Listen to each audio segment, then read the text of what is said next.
All right, live. Okay. Is it so it don't echo?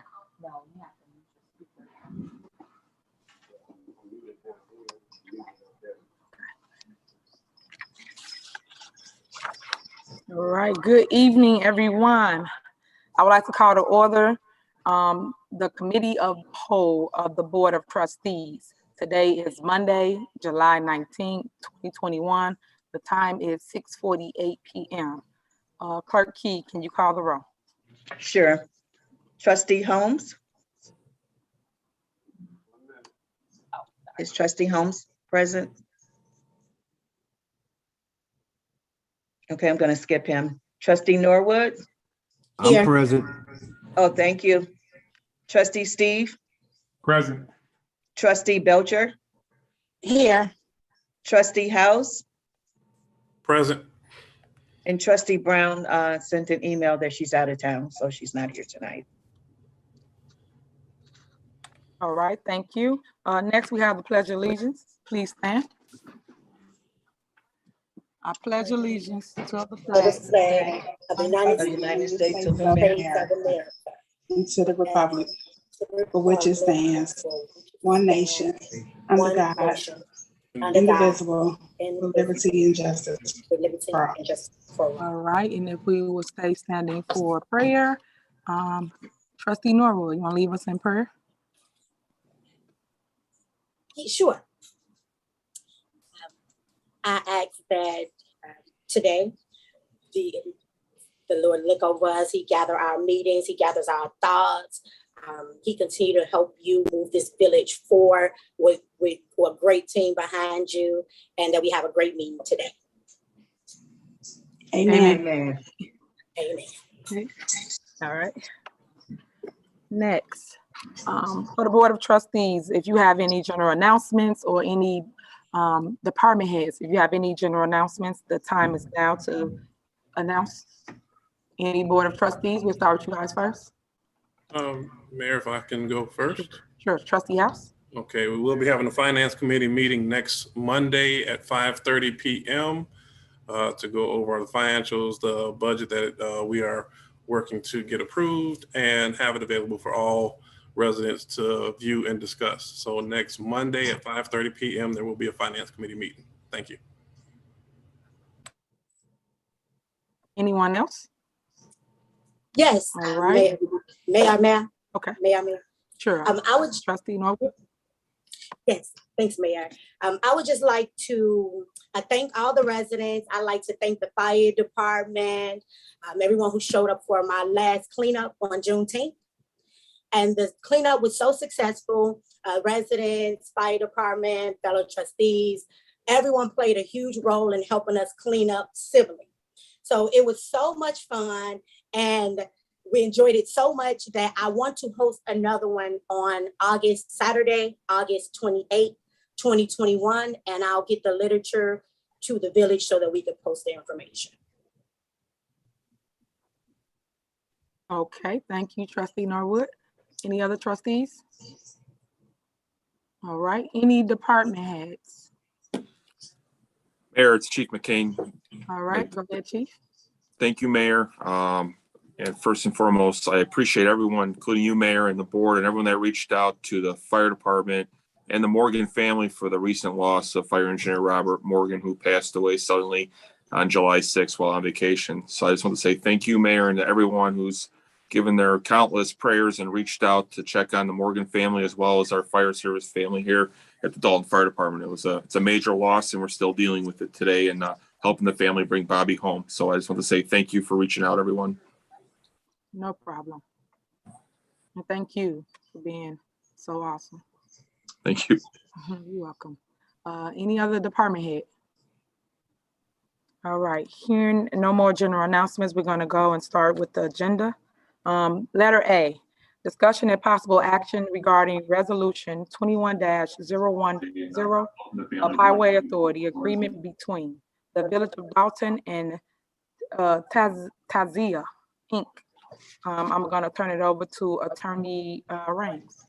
So we have this agreement Basically, there is some remediation that's necessary regarding the property that was owned by this company where there was a gas station. There were some contamination underground from the storage tanks.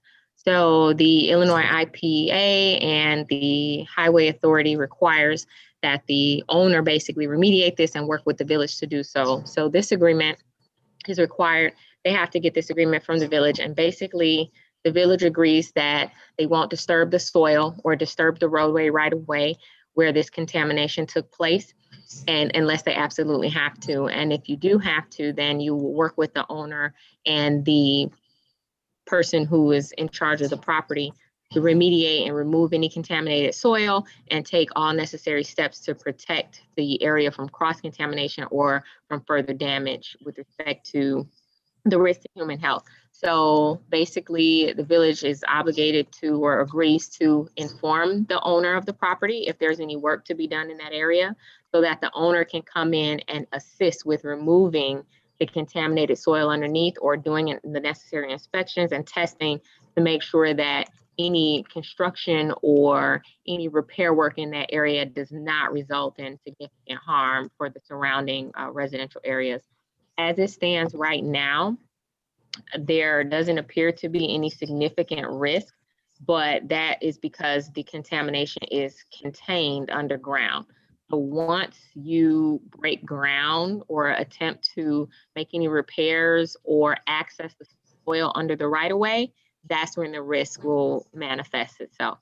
So this agreement is just basically the village acknowledging this and agreeing that they will notify the owner of the property and the party responsible for the remediation so that they can take all necessary steps to protect the health of the people in that area that's adjacent to this property. So I did review it, and it comes with the recommendation to accept the agreement as presented. Thank you, Attorney Rames. Is there any discussion from any board members? All right, hearing any, I need a consent agenda for this item to move forward for the next board meeting. Trustee Holmes. Yeah, I agree. We should move forward. Aye. Okay, Trustee Norwood. Aye. Aye. Anybody yes? Yes. Okay. Yeah, you muted. I don't know how, but okay. Trustee Belcher. Aye, to move forward. Okay, everybody muted. Trustee Belcher. I said aye. I'm sorry. Aye. I'm with moving forward. Okay. I thought I heard you. I'm sorry, Mayor. I thought that you heard me when you had. Everybody was Do muted. we know who I know. One quick question. Do we know who the owner of the property is? Okay, 1 second. Let me just finish with the votes and then you can ask. Okay. Okay. I did do discussion. Trustee Steves. Okay, well, let's move forward. Okay, Trustee House. Yes. Okay, go ahead, Trustee Belcher. I just asked, do we know who, have we identified who the property owner was? Attorney? Yes, it's a corporation. It's Tanzila Inc. So Okay. it was a corporation that owned the property that was That owned the DBA at property. the gas station. So we do have the resolution, the agreement came from the owner because they're required by the state to get this agreement approved by the village or seek approval from the village. So we do have that on record.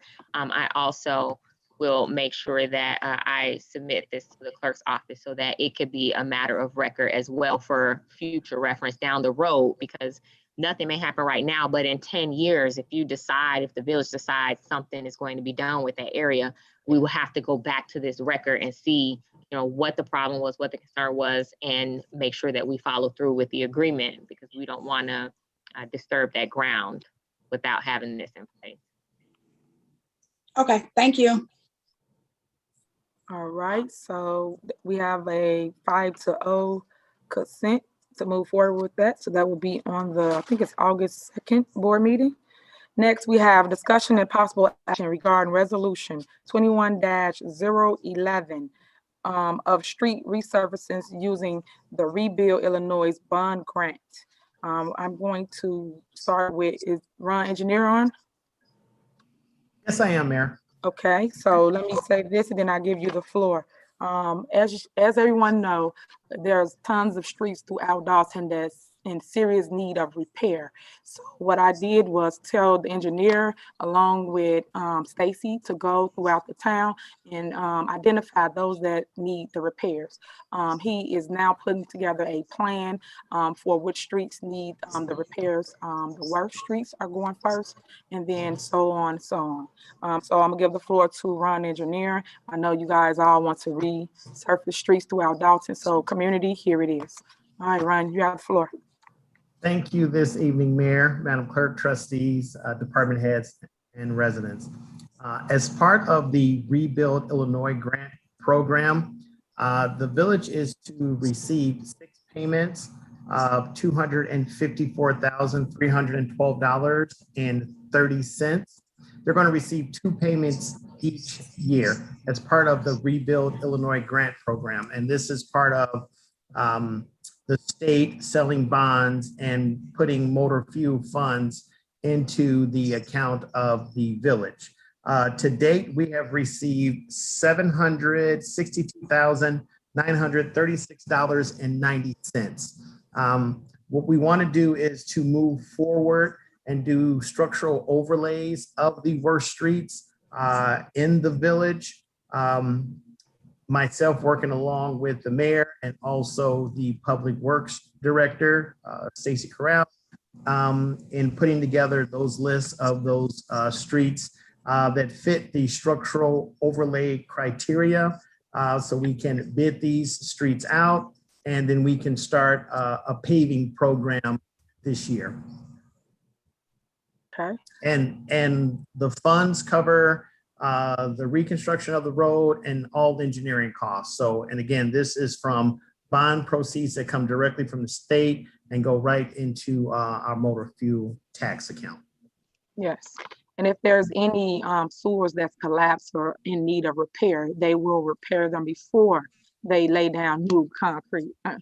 Yes, we will do a survey on the roadways. If there is point repairs or drainage structures that are collapsed, need to be reconstructed or removed and replaced, those will be performed prior to we do any type of overlay on the roadway pavement.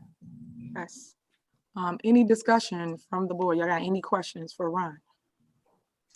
No, I think everything was answered right there, because my concern was about the sewers before they do the streets. But you know, working under the administration, I think we need to move forward and and enhance the streets here. All right, thank you, trustee. Any other trustees or anybody want to give a consent on moving forward with the resurfacing of the streets? Trustee Norwood, are you Yes, we can for? move forward. Okay, Yes. trustee Butcher, Yes. trustee Steves, Okay with it, yes, let's move forward. okay, trustee House. Yes. All right, so we have a 5-0 as relates to resurfacing the streets. So thank you. Thank you. Next on the agenda, we have discussion and possible action regarding resolution 21-012 for honorary street naming for Elder Edward Creighton. So everyone that knows Mr. Creighton knows that he really truly cared about community. He was a pillar of this lovely village, Dolton. Him and Ms. Creighton came to every board meeting. When I say every board meeting, they was in the back. And then also there was a big inspiration as related to Thornridge High School. They did after school activities. So if you did not know the Creightons, I'm pretty sure you heard about them. So Elder Creighton passed a couple weeks ago. So we wanted to honor him by naming a street after him. And I have a resolution that we have created. And I will now read that into record. Attorney Rimes. Resolution 21-012. Whereas the mayor and the Village of Dolton trustees wish to honor Elder Edward Earl Creighton for extraordinary and dedicated service as a board member of the Thornton High School District 205 Board and a staunch community advocate and devoted resident of the Village of Dolton. And Whereas Elder Edward Earl Creighton was born on February 20th, 1951 in Mound Bayou, Mississippi, to Earl Jr. and Ollie Mae Creighton. And whereas Elder Edward Earl Creighton has been a vital member of the Village of Dolton community for 41 years. And whereas Elder Edward Earl Creighton, the loving husband of Mrs. Felicia Creighton, for 45 years, and the caring father of their 6 children, Lachelle, Edward Sr., Lachey, Lawrence Sr., Jonathan, and Lashar. And whereas Elder Edward Earl Creighton was the first African-American hired at Rockwell Graphics International, where he dedicated 24 years of service and was later hired at DR Press Equipment, where he continued as an operational manager until his retirement. And whereas Elder Edward Earl Creighton accepted his ministerial calling at an early age and began work as a deacon at Haven of Rest under the late Pastor John L. Connor, and later joined Truth Triumphant Ministry, where he was ordained as a pastor under the leadership of Pastor Gary Brown Sr. And whereas Elder Edward Earl Creighton was an active and involved citizen focused on advocating for the children and residents of Dalton, and in 2009 created his not-for-profit organization, Children Have a Right to Educational Remedies Charters. And now, therefore, be it resolved by the mayor and the village board of the Village of Dalton, Cook County, Illinois, pursuant to and in accordance with its constitutional and statutory powers, that on behalf of the entire citizenry of the Village of Dalton, the village board hereby expresses appreciation for Elder Edward Earl Creighton by designating the portion of Ingleside Street with the honorary street name sign Elder Edward Earl Creighton Way to recognize him as a community influencer.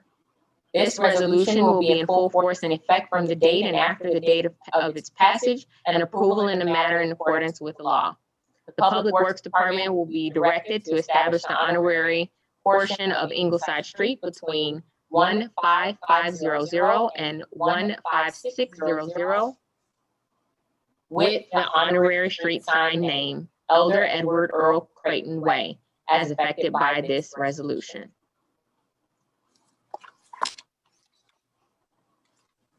All right. Any board members have any questions, statements, anything? All right, hearing none. Yes, Mayor. Oh, okay, go ahead, Trustee Holmes. Let Ms. Norway go ahead first. Okay, go ahead. I was just going to state, Mayor, that I agree. We love the Creightons. We know how important the Creightons were to our village. And I actually attended high school with a couple of his children. So I think that it'll be a great honor, and I love to be a part of doing so. All right, thank you. You and I both attended school with the kids. Yes. So yeah, we are TR. Yes. Okay, so you four are moving forward. And we're moving forward. Okay. Trustee Holmes? Thank you, Mayor. I would like to move forward with that, but a statement I would like to say, you know, Ms. Creighton come a long way with many outside kids and inside kids of his own. He was a tall man and a mentor to everyone. And anyone rides down that street can look up and see and thank God that you had a father figure in Mr. Creighton. So I agree to move forward. Yeah, and I agree with what you stated. Any other trustee?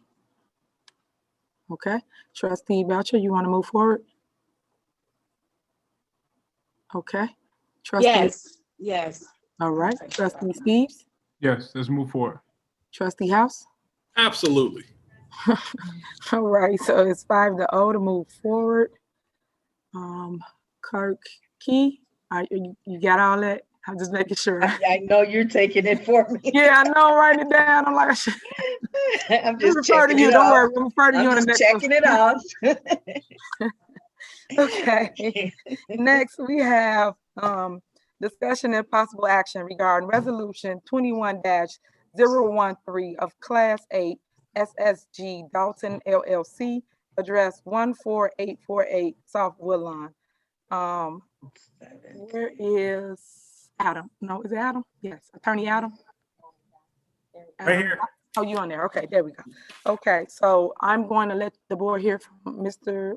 Dolton. Is it? That is correct. Okay, Thank I you, got it Mayor. right. Good. Okay, Thank you you, welcome. Mayor. Thank you, fellow trustees. What's before you this evening? We actually came last fall of 2020 and introduced a possibility to discuss the proposal. And during that meeting, it was stated to move forward to discuss it. Unfortunately, we never got to that meeting until today. So a lot of new faces that are different from the last meeting. So let me kind of bring you up to speed in regards to this particular property. This self-storage facility was new construction back in 2009.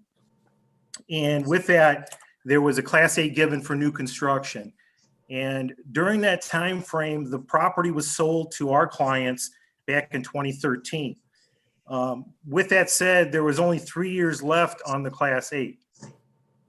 And in 2016, the taxes were $94,000. And in 2019, after the Class 8 expired, the taxes are now $398,000. So we have an increase of $300,000 at the location.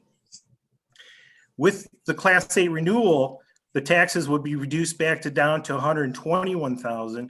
But what we would like to propose this evening, which hasn't been done before, which is to provide an agreement where we would give an annual amount to the general fund at the village. And since we proposed this back in 2020, we were also looking to add something that would relate to the COVID situation. So what we're looking to do is provide a $25,000 payment for COVID last year, as well as for 2020, another the initial $25,000 payment.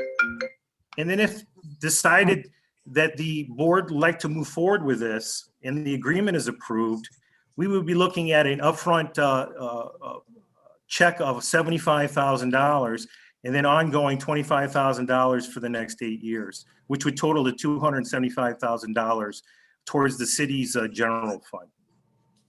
We would hope that we can work with you on this because the situation stands right now that during COVID, there's people that were not paying on time. We had to waive late fees. Many things that happened during COVID affected like restaurants or anything. It also affected the self-storage business. So in order to keep our tenants in the building, we worked with them in order to keep them at the location. So with that said, revenues have dipped down in the last year due to COVID, but we like to express to you the thought is that this is the only self-storage facility in Dolton. And with that said, that they try very hard to keep the property up. It has very minimal issues. And what we're hoping for this evening that we can discuss this further with you and hopefully get this to the board to vote on a Class 8 renewal. I'd be happy to answer any questions in regards to the facility and the proposed agreement that we have in front. Hopefully you have it. If not, I can explain it in more detail if you'd like. Okay. Well, first I want to say thank you again for coming on board and explaining to us what your intent is for the property and then also for giving back to community. I truly do appreciate that, and I do hope the board take all of what you said into consideration and we actually be able to alleviate some of the struggle that most business owners are facing today due to COVID. So I will open the floor up now to the Board of Trustees. Anybody have any questions for Mr. Dolton? Can I be recognized, Mayor? Sure, Trustee Dolton. Okay, I have a couple of questions. Now, I heard him say the taxes were $94,000, and then they went up to, did you say 120? No, after the went up to 398. 398. Okay. $300,000. I didn't hear you. I didn't hear you. That's why I wanted to make sure. So they were 90. They were 98 and they went up to 398, and that's for all 3 pens? Yes, correct. And you had one before. How long was the one before? Because this one is asking for 12 years. How? Well, they are naturally, they run 10 years with 2 years for escalation. So it's a 12-year incentive. I'm sorry, there's a fly in by me. There's a 12-year incentive, but it's renewable. So there has been already a cycle of 12 years. So this is what we're asking is for a renewal of it. So we'll make it a total of 24 years. I mean, if it went past, okay. Correct. All right, thank you. I just wanted some clarity, Yep. that's all. Thank you so much. Thank you. Any other trustee? Yeah, yes, ma'am, I'll be recognized. Sure. Can you hear me, Trustee Mayor? Norwood? Yes, can you hear me? Yes. Okay, I was just wondering. Yeah, I can hear you. Recognize. Okay, I was wondering the difference, just so that everyone's clear, how does it work? So will the village, if we decided to move forward, what, we take over the additional taxes, or how would that work? Who would ultimately pay the difference if we give them the Class A? Okay, as of right now, and correct me if I'm wrong, there's still a TIF that exists there. Tax Increment correct. Financing District. That's correct. There's a few years left on it. So the money is collected into the TIF district. It doesn't go anywhere else. So what would happen is the increase that you say would go back down to where it was before and would still be collected into the TIF district. So that's funds that are not allocated to the rest of the general fund. So it would not affect the rest of the community based upon that, just the TIF area. And which includes Food for Less, the Burger King, the AutoZone, and then there's a kind of a strip center in between the storage facility and the Food for Less. Those are all in the same TIF over there. I Okay. have one other question. Okay. Would there be Second, a bind? Trustee, hold on 1 minute. Let's make sure she's done. Trustee Norwood, I'm are you sorry. finished? I'm sorry. Yes, so I just want to make sure I'm clear. So if we decide to grant the Class A, the difference will not affect the residents. It'll just affect the TIF area. Is that what he's stating? That is correct. Yes, you are correct. Yep. And then when the TIF expires, the Class 8 will still be in effect. So the taxes don't change. So there is no effect on the rest of the community once the TIF expires. What would affect the TIF? What would affect the residents if indeed this wasn't in a TIF? If it was sitting outside the TIF and then the whole community is affected, then everybody would pay a share to make up that difference. But since the taxes are in the TIF, you will not get affected. Okay, well, since I have him, Mayor, can I ask him one more question regarding that? Go ahead. Okay, so you said it won't be affected as long as it's in the TIF district as of now. Yes. And you all have had it for 3 years. You said that you all got it the last 3 years? We had it in 2013 to 2016, and then it started to expire in 2017 and 2018. Gotcha. Okay. All right. Thank you, Mayor. All right. Trustee Belcher? Just one other question. I know that he made a recommendation they would pay $75,000 into the general fund and $25,000, I guess, annually. Would there be some type of reference to that? Like, how does that really work in reference to him? I mean, I know it's verbally he's saying it, but how does it, like, is it something written up? Yes, yes. So to answer that, Attorney Rames and Attorney Dots are drawing it up for the August 2nd meeting based off of what the Board of Trustees say here tonight. So yes, everything will be in black and white, and as soon as we sign on it, they will give a check for $75,000 that will go to the general fund. And just by, not to say strike of default or anything, are we legally able to still collect on it if they stop paying? I'm asking, I don't know. Attorney Rames is trying to chime in. Hold on 1 second, Attorney Rames. So we are in the process. Adam has been negotiating with our office just to put together a document that will obviously be a legally binding agreement and contract with the property owner attesting to the proposal and what they intend to give to the village. So we will have an enforceable agreement alongside the Class 8. So we are in the process of drafting that document. We just needed direction from the board as far as whether you would be inclined to accept it. And then we would incorporate that into a legally binding agreement. Okay, Attorney Brown, you said with the owner. So 5 years. I mean, because we're still just trying to get out of post-COVID or, pandemic or whatever. 5 years. If they sell this property, will we still be able to collect off of this from new owners? I'm just asking. We would have to make that part of the agreement that the property is sold with the liability that comes with the agreement and the issuance of the Class 8. I mean, I imagine that's not the intent of the owner at this point, but we definitely, if that's a concern, it's something that we can definitely work out the language with Mr. Dotson. Okay, I just asking because I want just clarity. Thank you so much. Yeah, what we would do is get a transferee assumption agreement that would be attached to the regular agreement that would require the new owner to do that, whatever is required from the existing owner. So you would be covered. All right, thank you. Any other trustees? Yes, ma'am, be recognized. Yes, trustee Steves. And with Adam Dotson, question, over the last, I see you said, I think 12 years, since you had this Class 8 before, have you ever donated anything to the general fund, to the village before, or will this be the first time you've done it? I think it'd be the first time that anybody's done that with a Class 8 to give to the general fund. No, we have not, and I don't think anybody else has either. This would be the first time.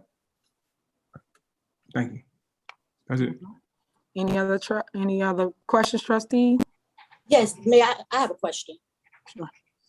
I was wondering what insurances will be put in place to make sure that once the Class A is ran out, that the business won't relocate on us.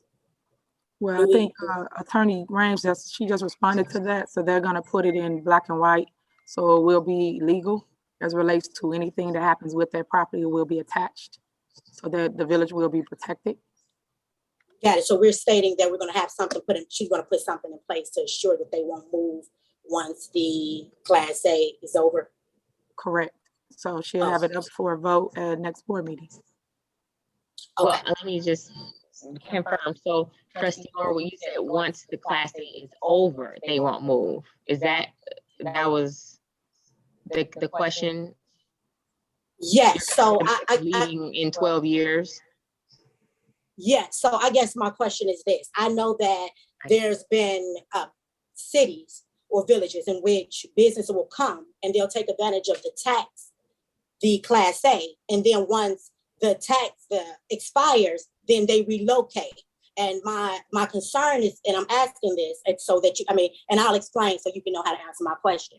I guess I'm asking this because it's to my understanding, and just let me know, Ms.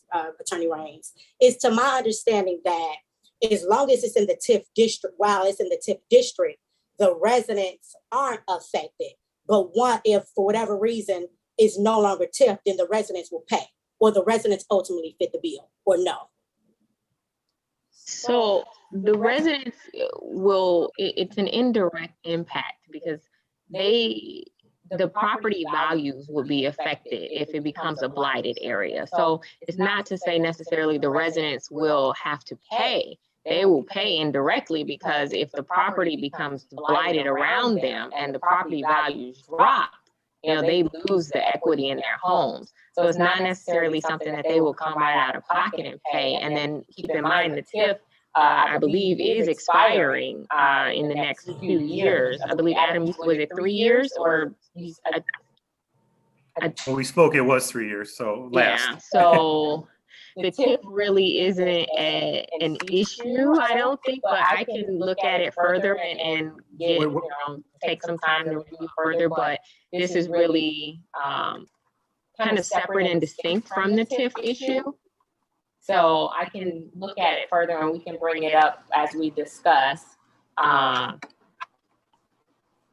And I can advise further before the next meeting. Got it, because okay, so Attorney Raines, why I have you? And this is why I'm wondering if you can clarify this for me. So the reason why I'm asking is because you said it's separate from the TIF, but it's explained that if we allow the Class A, if we give them the authority to have the Class A for 12 years and the TIF is expiring in a few years, then that ultimately is going to affect, that's going to make a change, correct? Once the TIF expires? So I couldn't, Trustee Norwood, you were kind of bleeping in and out. I only caught the first part of that question. Okay. Can I chime in? Yes, Adam, did you hear? Because I heard her. Can I chime in? Yes. Here's what I want to clarify. What I'm stating here is that while the property is in the TIF, the taxes have gone up. Those taxes have been captured inside the TIF. If we go back to a Class 8 and the TIF expires, the general fund, which is the taxing body, will not be affected because the taxes have been reduced while still in the TIF. So the only thing that's captured right now is that increase that's in the TIF. So once the TIF expires and it's still a Class 8, there's no increase to lose. So there's no loss to the public based upon that. So hopefully that clarifies it. It says there is no direct effect once the TIF expires if the Class 8 is in effect. Okay. Okay, thank you. All right. Everybody's question has been answered. All right. Is there a consent as relates to moving forward, Trustee Holmes? Yeah, I'd say let's move forward as long as it ain't affecting the residents. All right. Trustee Norwood? Question for you, Mayor. If I decide to move forward now, will I still have time to get more information before my final vote at the next meeting? You sure do. You can still send an email to Attorney Raines if you like, or whatever you need. Okay, perfect. Well, I can move forward for now. All right. Trustee Belcher? I'm fine with moving forward. All right. Trustee Steves? No, I'm not fine with moving forward. Okay. Trustee House? No. Okay. Clerk, I ain't gonna do your job. I'm gonna go to you now. What's the vote? So the vote is 3 2 nays, and 1 absent. All right. So motion passes. Next, can I go to the next one now? Okay. I'm going to pass this one. Thank you. Oh, thank you, Attorney Dotson. We're done. You can exit now. You have to stay on for the rest of the meeting. Thank you. Okay. Next is discussion and possible action of demolition and condemnation experts. Condemnation? I like that. Condemnation. Okay, so Trustee Steves. Thank you, Mayor. I put this on the agenda to discuss it. I wanted to get more from Attorney Raines, Attorney Welch. We've been emailing each other. She said at her office, they can handle condemnation and demolition proceedings. Reason why I asked her some properties in Dolton that really are unrepairable, and they're really a safety hazard. But can we go in? I talked to the fire chief, and he was saying, if we can condemn it as a safety hazard, we can demolish it. But I looked at some past ordinances, and I emailed the attorney about it, and she said they have somebody in the office that does that. So if you can just give us an explanation of that, and if there's a fee for it. And I know I talked to the mayor, and she has some plans for it as well. So if you can just talk to us about the fee for that. Is there a fee? What's the process, and is there a fee for that? Versus if we got the county, or I think, would you say, Mayor, what did you say, the state, the sheriff department to do it? Somebody, the county. It was diverse, because I know they used to be out here and there wasn't a fee for that. So could you explain this process? So in-house, if we were to do it in-house, before we even get to the point of the fees, we have to do initial investigation to determine who owns the property and whether the property even qualifies for a demolition. So the demolition and condemnation procedures are governed by state statute. So we would have to follow the legal notices and the steps that's required in the statute. There are multiple programs and multiple grants for blighted communities or for communities in need who have been disproportionately impacted with condemned or condemnable housing. So there are grants and programs that will pay for that. And that's part of what the program that the mayor is advocating. But in general, the way that it's done that I've been dealing with lately, if the grant funds are not available or you don't qualify or retain the grant funds or participate in the program, it is something that the village will pay out of pocket because it is a legal proceeding. You can't just go and demolish a building. You have to, there are notices, and then eventually, if you get the owner, you may have to go to court. There is a fast track demo proceeding that's, but again, it's in court. So there's a lot of legal work that happens with these properties. Now, it's not something that you reinvent the wheel on. I have 2 attorneys in my office that this is their area. They do all of the demolition and condemnation for multiple municipal clients that we service. So it's not something we would be starting over on, but it would definitely be something that should be a part of a comprehensive plan or schedule that the village puts together, because it can become expensive when you're doing one property at a time. So it's something that it could go either way. You can participate in the program if you're eligible, you qualify. Or if you do it piecemeal, then you would incur the fees that come with the legal portion of it. Okay, because the house that I'm talking about is falling apart. It's falling on the next door resident's house, on their fence. It's like pretty much they put a brand new fence up and it's falling down on the fence. So I don't know if there's anything that we can do, but that's not the only house like that. So I'm want to listen to the recommendation from the mayor, from the village attorney, as far as moving forward with this. What can we do? Because I don't want it to get to the end of this year or next year, and that resident still is complaining about, and it got even worse where it knocks down their brand new fence. And everybody know putting up a brand new wooden fence is not cheap, but the whole house is coming down. So what recommendation, what do you suggest that we do for houses like that in Dolton?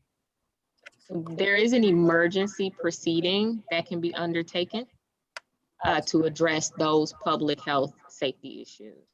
Okay, so I just would get. But it's just a process. We have to follow the process. Okay, so what would I do? What would be the next step for me as a trustee to do that?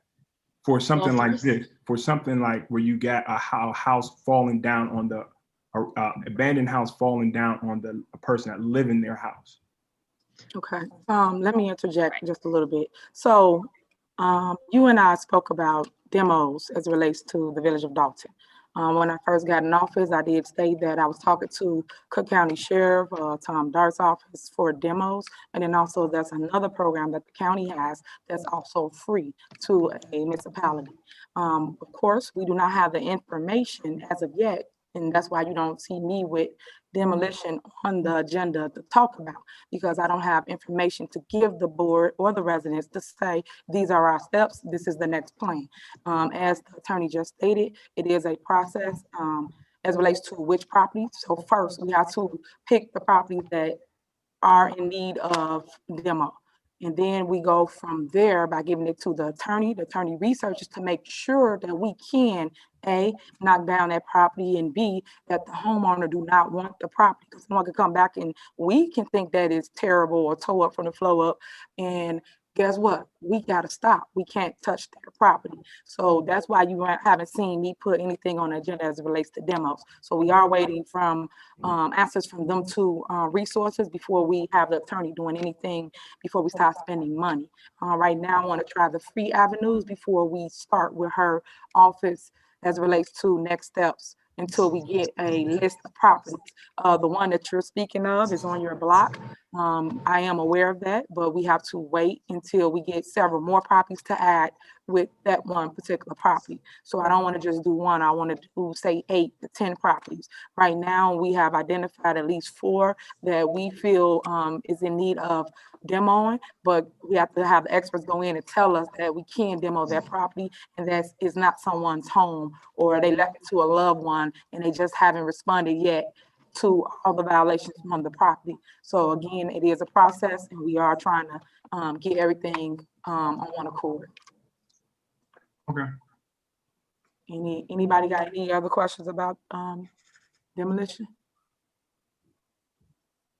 Okay, moving on to the next thing on the agenda.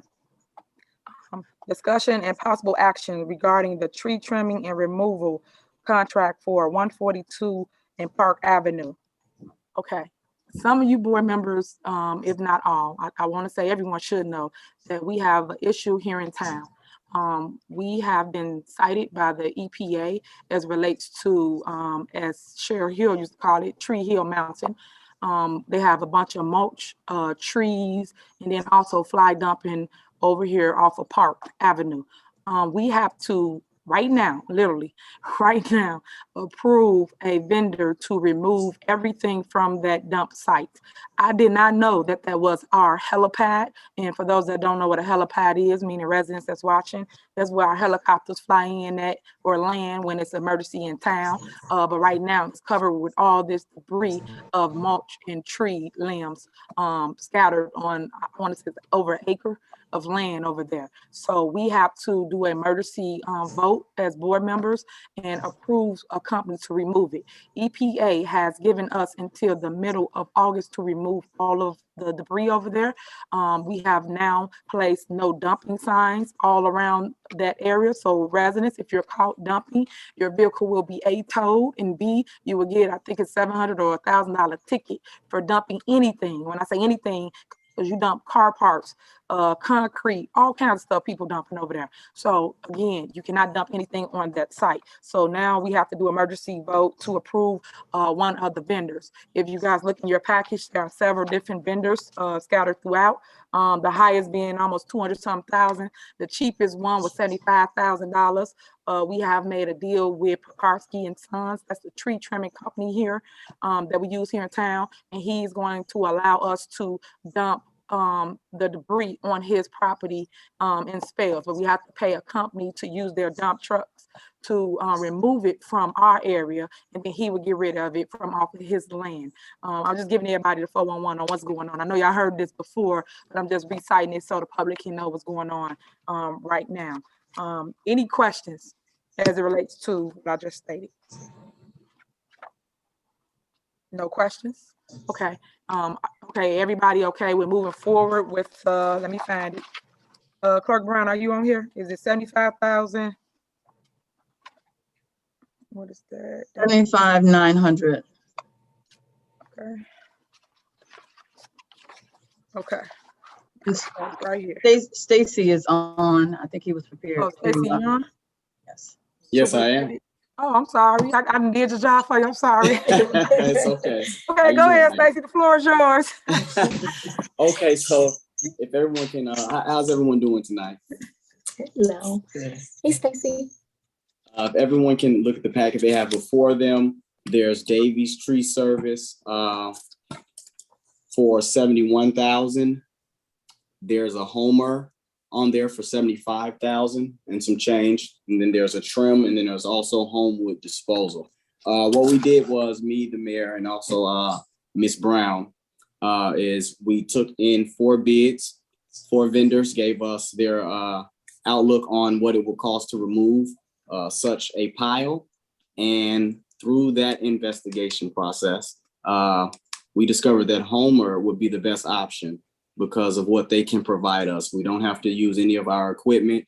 They're going to insure everything. We don't have to use any of our manpower. They're also going to bring a tub grinder there, which is going to shred everything, the large trunks into pieces, which really the tree trunks are the bulk of the issue because they're too big to haul away. We can't pick them up. No one can haul them away. Homer is the only option that has all of the things that we need. It's a complete package with them for 75,900. All right. Any questions for Stacy? Okay, Trustee Holmes, would you like to move forward? Yes, I think we should move forward, for the safety. I didn't know that was that area. You stated that was a helicopter landing? Yes. I think we should move forward for safety reasons and also to get rid of all the mulch out of there. All right. Trustee Norwood? I like the idea, like to move forward.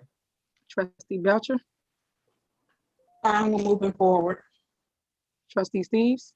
Yes, let's move forward. Trustee House? I'm like, yes, and Mayor, just for clarity, we're talking about Pekarsky as the group, am I right?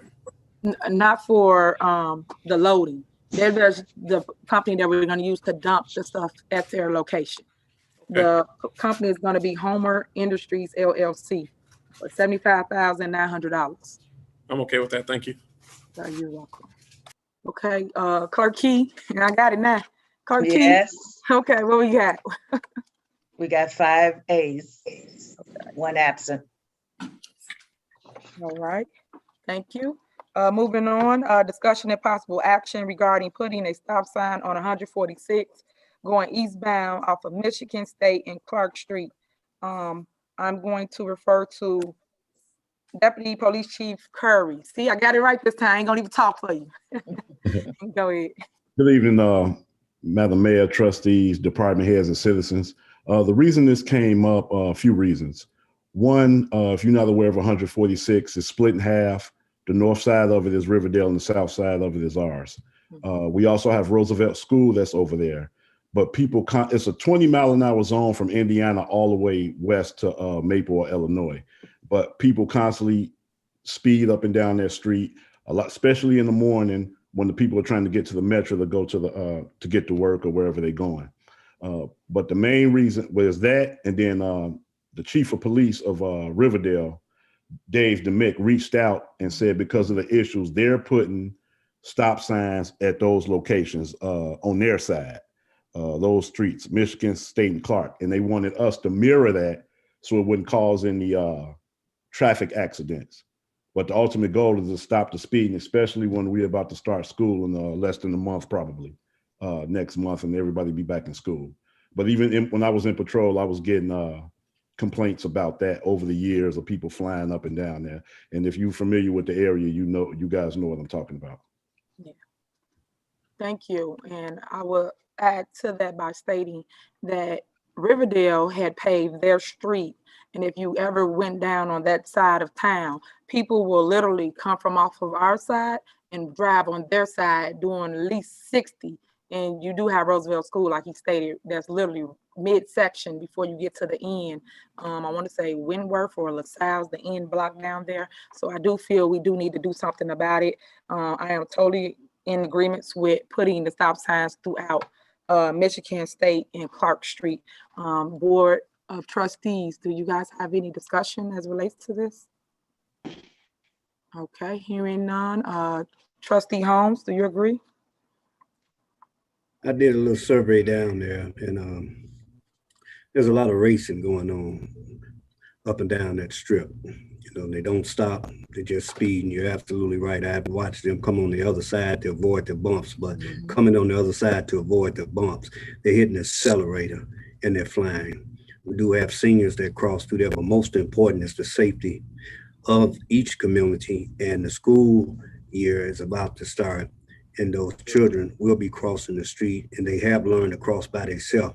But individuals that are speeding down that street need to be aware that not only Dolton, we're not playing, that Riverdale is not playing neither. Stop signs shall be hopefully passed to be put there, but also the enforcement that comes behind it with empowerment. Yes. So I agree. And thank you. And with that being said, I agree with you stating the enforcement, because we could put stop signs up all day long, but if we don't have a cop car sitting there to enforce it is a stop sign, I mean, stop all fours, that is revenue for the village, and then it's also a safety issue. So I agree, once the stop signs go up, that's easy money, because at halftime, people not gonna even notice them, and they're gonna run them. So it's an easy target for people running stop signs over there. Trustee Norwood? I'm familiar with that area, Mayor. My son actually graduated from Roosevelt Elementary, and I agree, we need a stop sign. So I agree moving forward. Okay, thank you. Trustee Belcher? Yes, I'm in agreement to move forward. Okay, Trustee Steves? Yes, let's move forward. Trustee House? I'm in agreement as well, and I want to one up Trustee Norwood because I actually graduated Roosevelt Junior High School myself. No, you didn't. So yes, I'm in agreement. Okay, all right, thank you. Clerk Key? See, I'm getting it. What's the I'm number? sorry, I'm laughing at them. 5 A's and 1 absent. Motion passed. Motion to proceed has passed. Thank you. Next, we have Discussion and possible action regarding Buzz Ambulance extension to include collection of Dolton Fire Department fees and also fire services. I'm gonna do something a little different today. So I'm going to yield the floor to Trustee Belcher. So Trustee Belcher can explain this item here, but she do work alongside with Chief McCain as well, and she is the chairperson of the fire department. So Trustee Belcher, the floor is yours. Thank you, Mayor. I'm gonna heed to this though, because I wasn't there. I'm actually sitting in the hospital. I'm doing the meeting, so I don't have the information in front of me. Oh, So if you'll continue on, I greatly appreciate it. okay. Okay. Sorry, Chief McCain. Thank you, Mayor. The floor is yours. You're welcome. Mhm. Yeah, thank you. Good evening, everyone, Madam Mayor, Clerk, trustees, Village of Dolton residents, and my fellow department heads. In reference to the agenda item, Daly's Buds Ambulance contract extension, we've been in negotiations, meeting with them, talking with them as far as moving forward with the ambulance contract. They've done a great service for us. I give the highest recommendation to continuing our business with Daly's Buds Ambulance. They are in our community and they do a great job. So I have absolutely nothing but good things to say about them. And they've improved dramatically over the last couple of years as our relationship has gotten much improved between fire and EMS services. We rely on each other a great deal.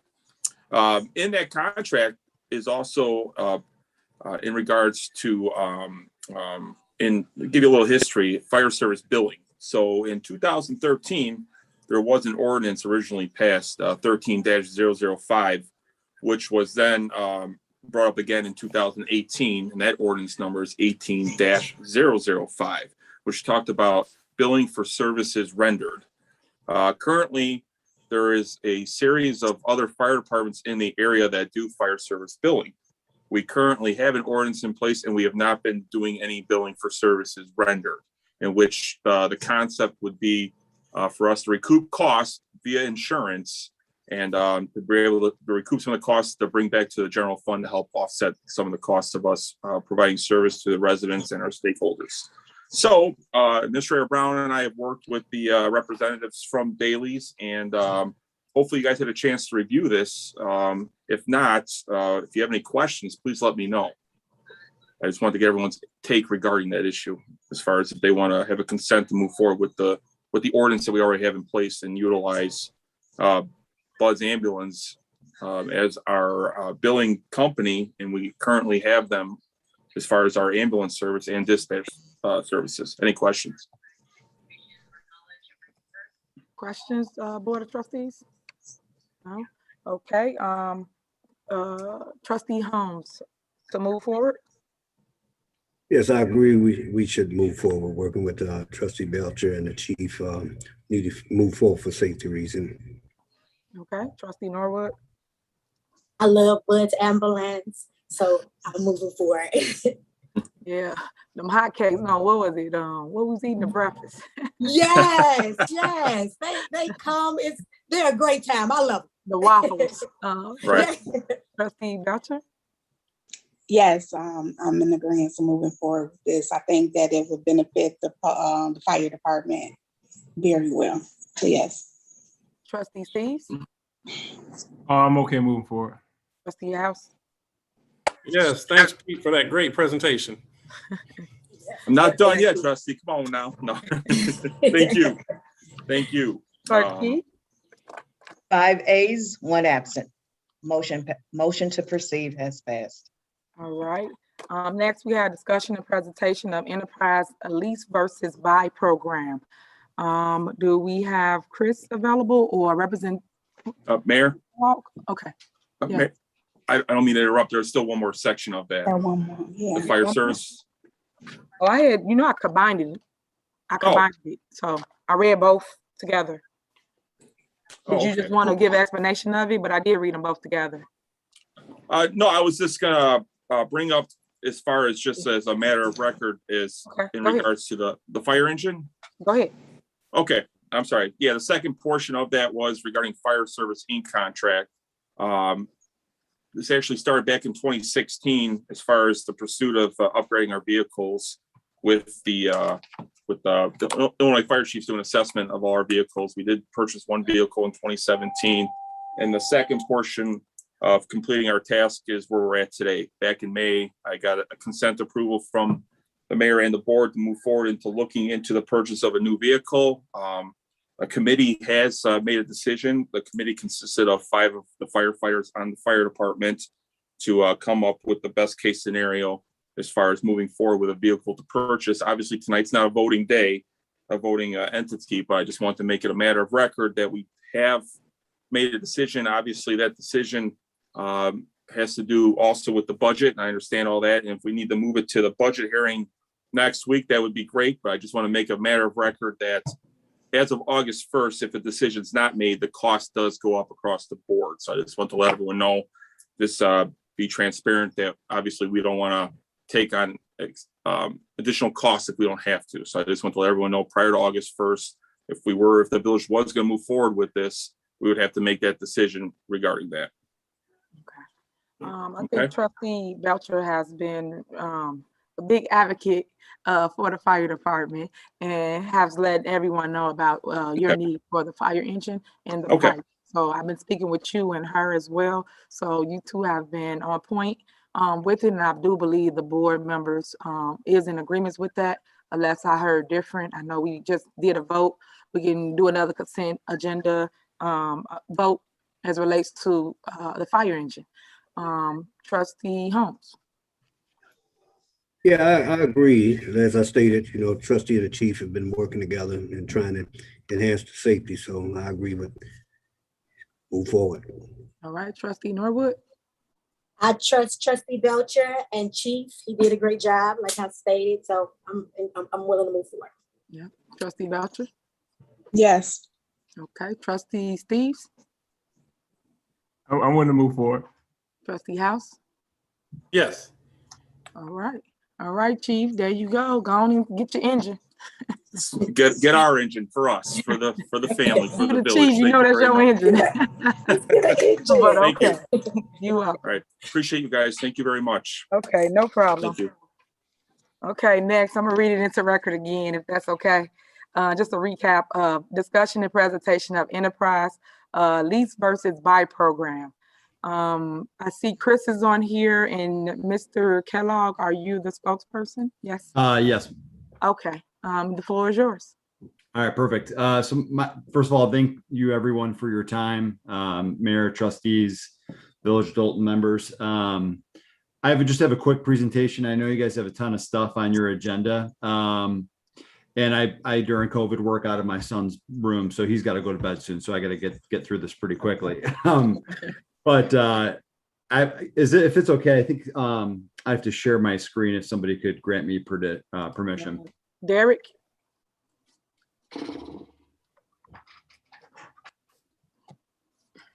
Derek, are you there? Yes, I'm enabling it now. Okay, thank you. Thank you. All right, perfect. Okay. So I'm going to go through this. We'll get through it pretty quick. Today's really just more of a educational type presentation. I've been working with Chris on this project now. A couple months ago we met on this, and then just recently we met on this as well. But what we're talking about is fleet management. So the division of I work on the fleet management side of Enterprise Rent-A-Car. The division that I work on, we partner with many different municipalities across the state and country to help you run a more efficient fleet program. So all the various cars and police vehicles, and we were just talking about fire engines. So we don't do those, but like command vehicles, those types of vehicles we can help manage. So hold on one minute, Mr. Kellogg, hold on. Whoever's, can you guys mute your phones so that we don't hear your background? If any board member or department heads listening, please mute your phone. Thank you. All right, go ahead. Yep. So in the United States, we work with about 900 different government clients. Here in Illinois, we work with roughly 60. We're very regionalized. So my office works with municipalities, like Tinley Park, Hazel Crest. We just brought on the city of Harvey recently. We've had a contract with the city of Chicago. So a good majority of the vehicles that are running around in the city of Chicago are ours, and they lease them through us. And the big reason why this works is through a partnership we have with Sourcewell. So from a competitive due diligence standpoint, we leverage this contract that you guys are a member of with the big purchasing co-op. We can leverage the contract we have with Sourcewell, and it's allowed a lot of municipalities to piggyback on that. So the key objectives of this program are cash flow management, putting in place a regular replacement plan, maintaining a lower vehicle budget, and then decreasing the administrative burden that the village faces when operating a fleet of vehicles. Yeah. We can handle everything from acquisition through disposal. So you would order the vehicles directly through us. Again, police vehicles, public work trucks, whatever that vehicle is. Instead of going out and paying cash for vehicles like the village does today, you would finance those vehicles through us. And then obviously we would deliver these vehicles road ready. So if it's a police car, it would be lettered and striped and sirens just the way that you want it. We can use your vendors or our vendors. It doesn't matter. We have maintenance and fuel programs to give you a ton of visibility into your spend. And a lot of municipalities prior to working with us, they would basically go out and buy a vehicle and then run it until the wheels fell off. What that leads to is a lot of operational expense with maintenance and fuel. And then obviously there's some safety concerns with running older vehicles, for village use.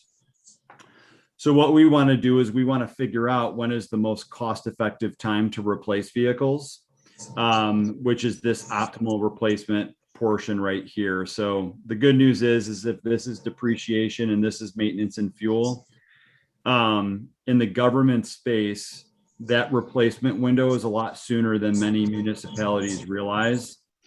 On average, when we partner with municipalities, they replace vehicles every 10 to 15 years. Our program allows them to do it every 3 to 4 years, and it's significantly less. It costs significantly less from a budget perspective.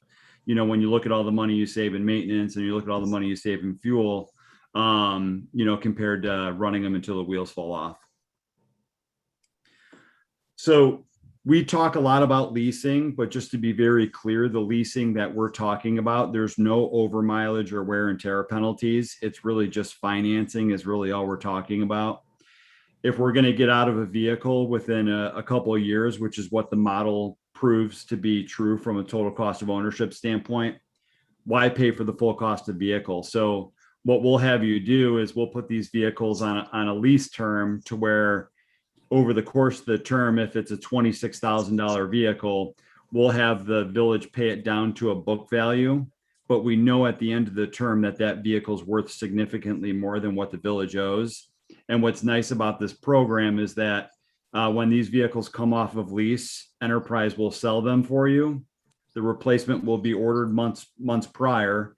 But any equity that is in that vehicle, it's the village's. So in this example, if you take a $25,887 vehicle and you fund that down to $6,471 over the term, that vehicle's worth $16,500 at the end of the term, which means the village then would take the $10,029 and you take that, you roll it into the next vehicle. So there's a lot of flexibility to funding with this, but the big advantage of this is that from a budget perspective and a cash flow perspective, buying vehicles is really expensive, especially when you operate a sizable fleet like the village does. Our model promotes you to source more vehicles with less cash and then turn the fleet over more regularly. A prime example of this is what we've done with Hazel Crest and Algonquin and Kane County and Lake County, a bunch of different government entities. Just to kind of show you how well you buy vehicles, that you can actually, for the 2021 model year on these GMC Sierra 1500s, we had a lot of municipalities lease these vehicles from us for 12 months. And then at the end of the lease, we actually sold these vehicles for more than what they bought them for. So some municipalities were actually making a profit off of leasing vehicles from us. So in this example, you know, the vehicle cost $26,000 through the various government programs. The MSRP on this vehicle is $40,000. We can turn around at the end of the lease term and sell this thing for $28,500, meaning that you'll net out $950. So you actually, again, make money on the fleet, which is interesting. From a safety standpoint, again, as you're turning the vehicles over more regularly, vehicles are going to be a lot safer. You know, back pre-2007, vehicles were designed to protect the passenger in the event of an accident. Vehicles are designed today to completely avoid the accident with forward collision warning, blind spot warning, you know, rear video and rear backup sensors. So vehicles are just a lot safer. And then one of the reasons why a lot of municipalities partner with us is just because, you know, again, we have a lot of skin in the game with managing our own fleet through Enterprise Rent-A-Car. We take a lot of those lessons and recommendations that we've learned over the years and apply them to your fleet. So again, it's all about lowering your cost and helping you run a more efficient program. So I zipped through that pretty quick because I know you guys got a big agenda, but today was really just more so educational, get everybody up to speed, kind of who we are, what we do, who we work with. Does anybody have any questions? No, no questions, Board of Trustees? No, yeah. All right. Thank you. We thank you, Mr. Kellogg. Hopefully, next board meeting, we'll make a decision whether we're going to lease or purchase a vehicle. So we will poll the board in the next 2 days, and so they can tell us which route they want to take. Great. Thank you. Thank you. You're welcome. Thank you. Yep. All right. Next on the agenda is discussion and possible action for ordinance number, well, no number, for ordinance to prohibit bouncy houses in the front yard. So I know I'm not the only one that get complaints as it relates to bouncy houses being on the front lawn. Number one, it is a dangerous thing because you do have kids closer to the street. And I think that if you have a backyard, you should utilize your yard to put your bouncy house in. I get a number of complaints. People rent multiple bouncy houses, and some complaints be that it's on other people's yards as well. So I'm asking the Board of Trustees to support this effort and stopping bouncy houses from being on the front lawn. We want you guys to have outdoor activities, play with kids, have birthday parties, but utilize your backyard. It is not safe to have a bouncy house in the front lawn and the kids fall, slide off of it, and they running all over or running the street.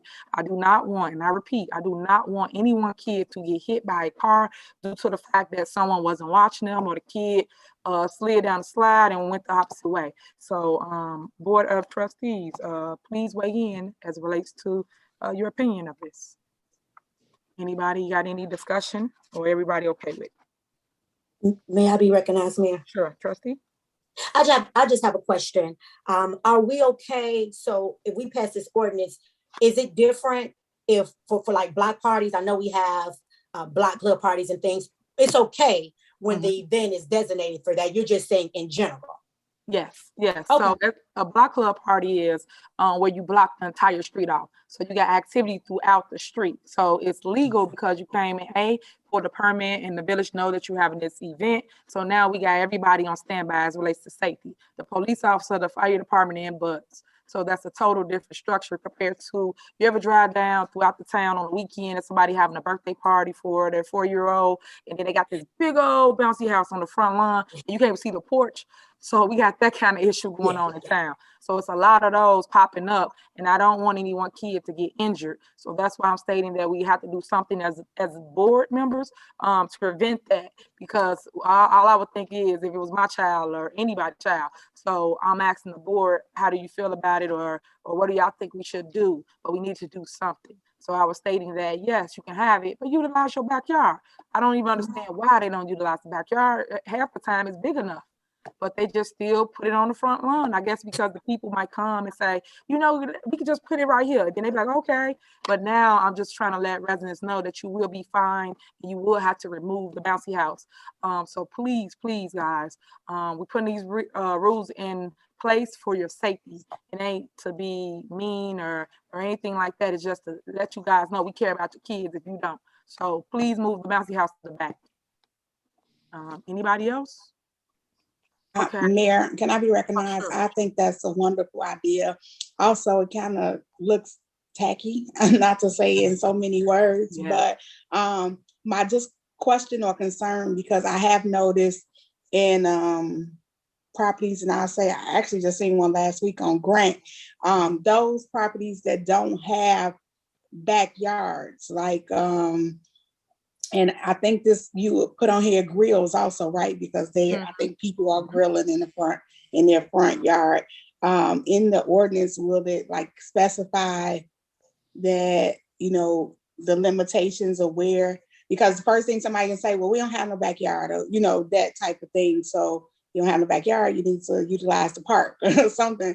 But I definitely think that it's a good effort. Not only does it make our community look better, because kind of looks out of alliance when bouncy houses and grills are in the front yard, but also it's more respect even to the neighbors that those type of things are not happening. So I definitely am in agreement with this ordinance. Do you know the amount of the fine, or is it like a warning then a fine? I'm just asking. So so on here it was a warning. The fine is $100. Then it go to $250. Then it go to $500. So it's like in increments. First warning, second warning. Well, I won't say warning, but that's what would happen when they write you a ticket. First time we'll warn you. Did you not know that we have an ordinance in place that you cannot have bouncy houses on the front lawn? But everyone should know the answers to this, because we have in that landlord meeting Thursday, the tenant meeting on the next Thursday. So we should be able to educate the community as a whole as relates to the new ordinances in place. So now, some of these people don't even be tenants though; they be homeowners that be doing this. All we can do is mail it after that. Just so we can inform them. All right. Well, I think it's a great idea. Okay. I guess before I get a consent agenda, because on the next one it has the barbecue grills in it. So I guess I could just add that and then do a consent agenda together, or you want me to do one by one? Is everybody kind of in line with both ordinances as it relates to? Okay, so I'll start with the barbecue grill. So the barbecue grill issue has gotten out of hand as well. People are barbecuing on the front lawns, on the porch. And again, this is a suburb. I know some people move from wherever, whether city or whatever, to a suburb. And the way we kind of live here is we utilize our backyard for a lot of events. So that means that you cannot bring your sofa and your couches on the front lawn. We had that issue. You cannot bring your grills on the front lawn. You cannot remove your living room outside to the grass. That's what that means. So some of you have gotten tickets already for that. I'm just naming some of the issues that we're having here in Dolton. So please do not put your bouncy house or your grill on the front yard. If anybody got any questions or concerns, please reach out. You will be ticketed going forward from here on out. Any board member got any suggestions or concerns as it relates to the grilling or the bouncy house? Okay. Trustee Holmes, are you in agreement with both ordinances going to the next agenda? That means I can't stop and get no barbecue no more. That's right. Can't get out my car and run to the bouncy house.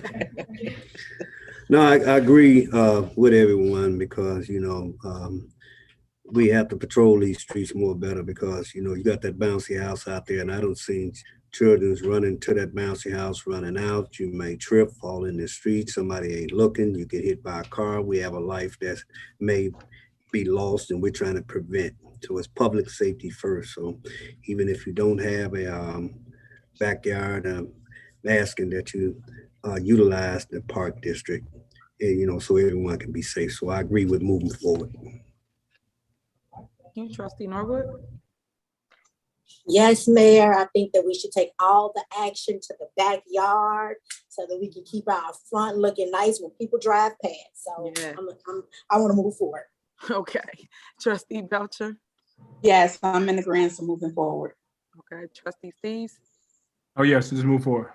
Trustee House. Yes, I agree. All right. Clerk Key.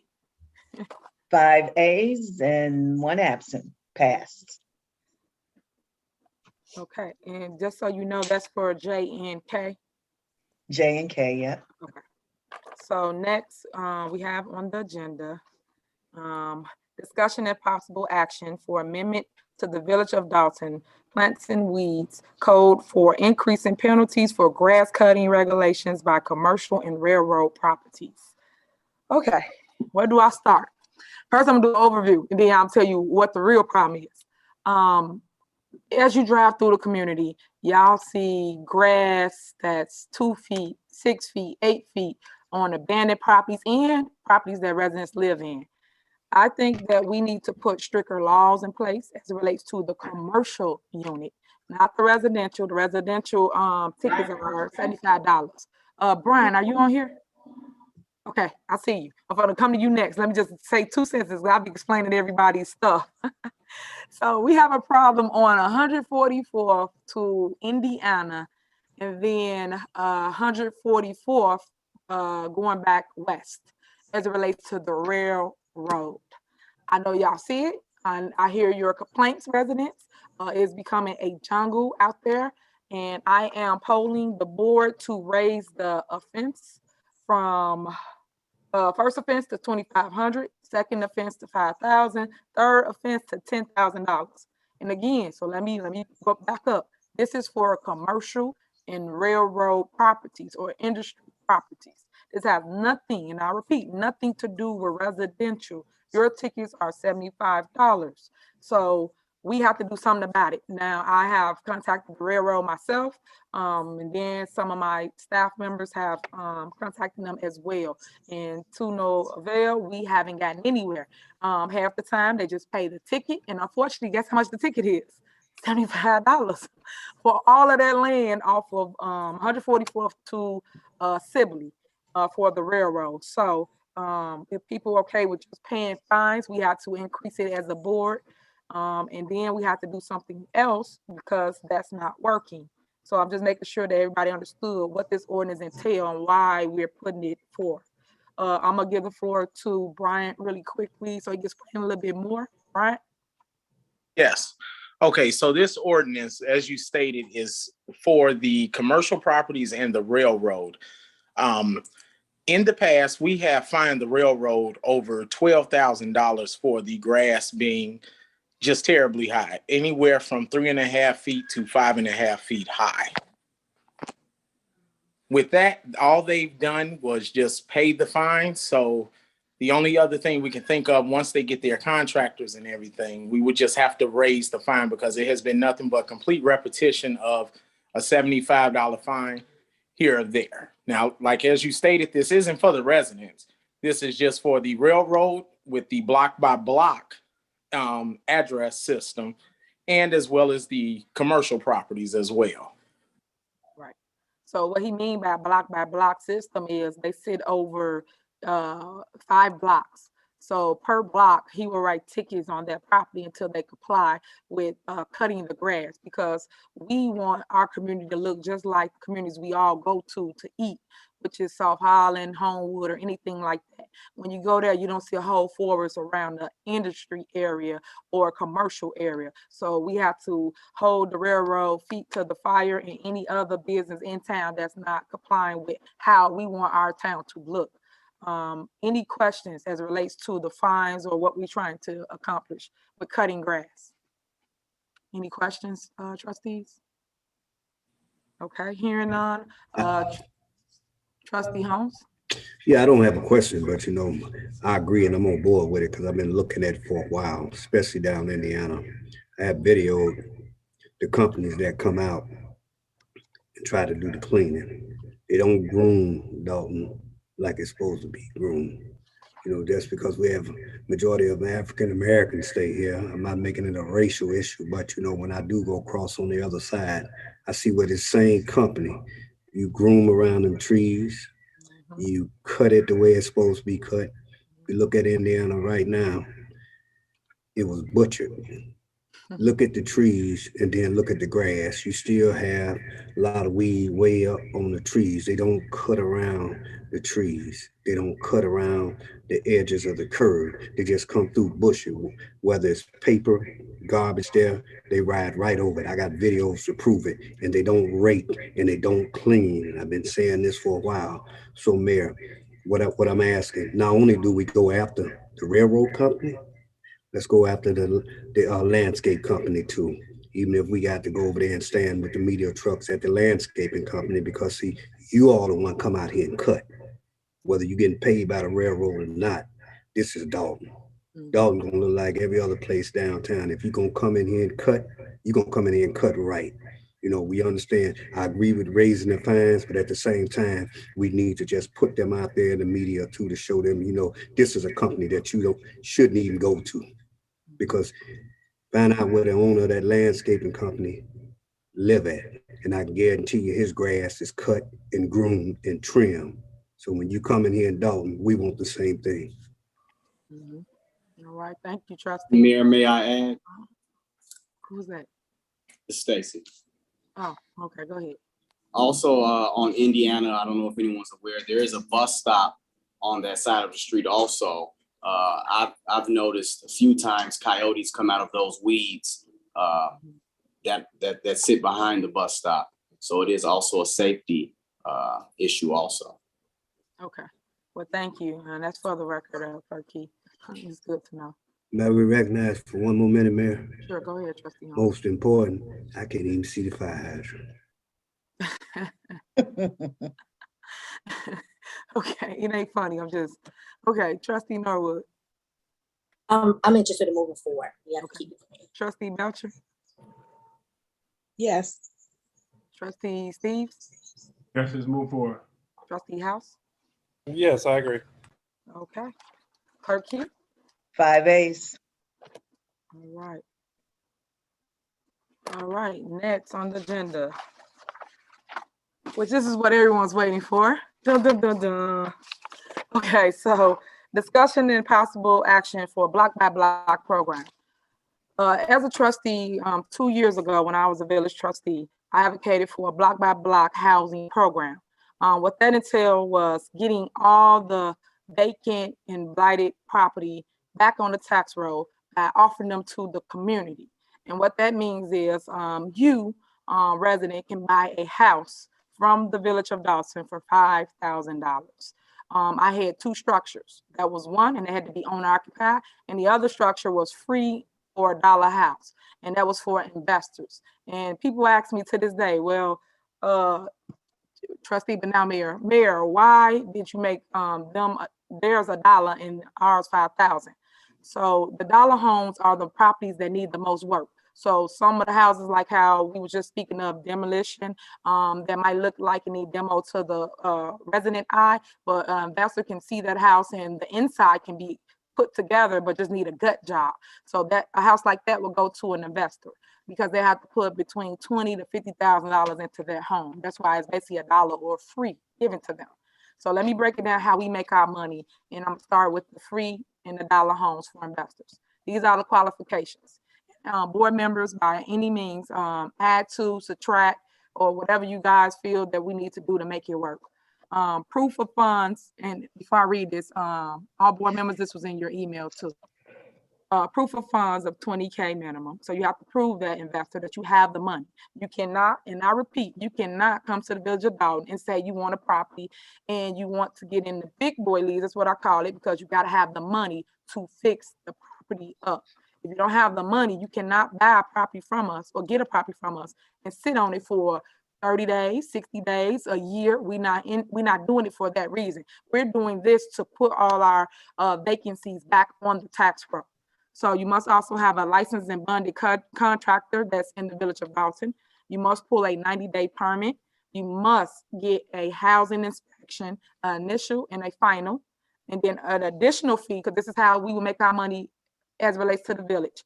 Additional fee will be for a final inspection. Like say you fail and you have to come back. So you have to pay again for another inspection. So there's 3 different inspection fees that the village will make. The escrow is only $1,000. It will be a lottery for investors. So that means we're gonna pull a number. Some people ask me, why not pull a name? And the reason for not pulling the name is say, my last name could be Henyard, somebody else's name could be Henyard, your name could be Smith, and somebody else's name Smith. So we're gonna go with a number system. You must, and I repeat, you must sell the property.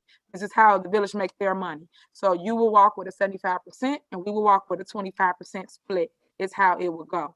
Of course, budget for the unforeseen, and everybody should get an attorney. I tell everybody that get an attorney. Don't come on over here because it's so cheap and don't know the legal part of buying a house.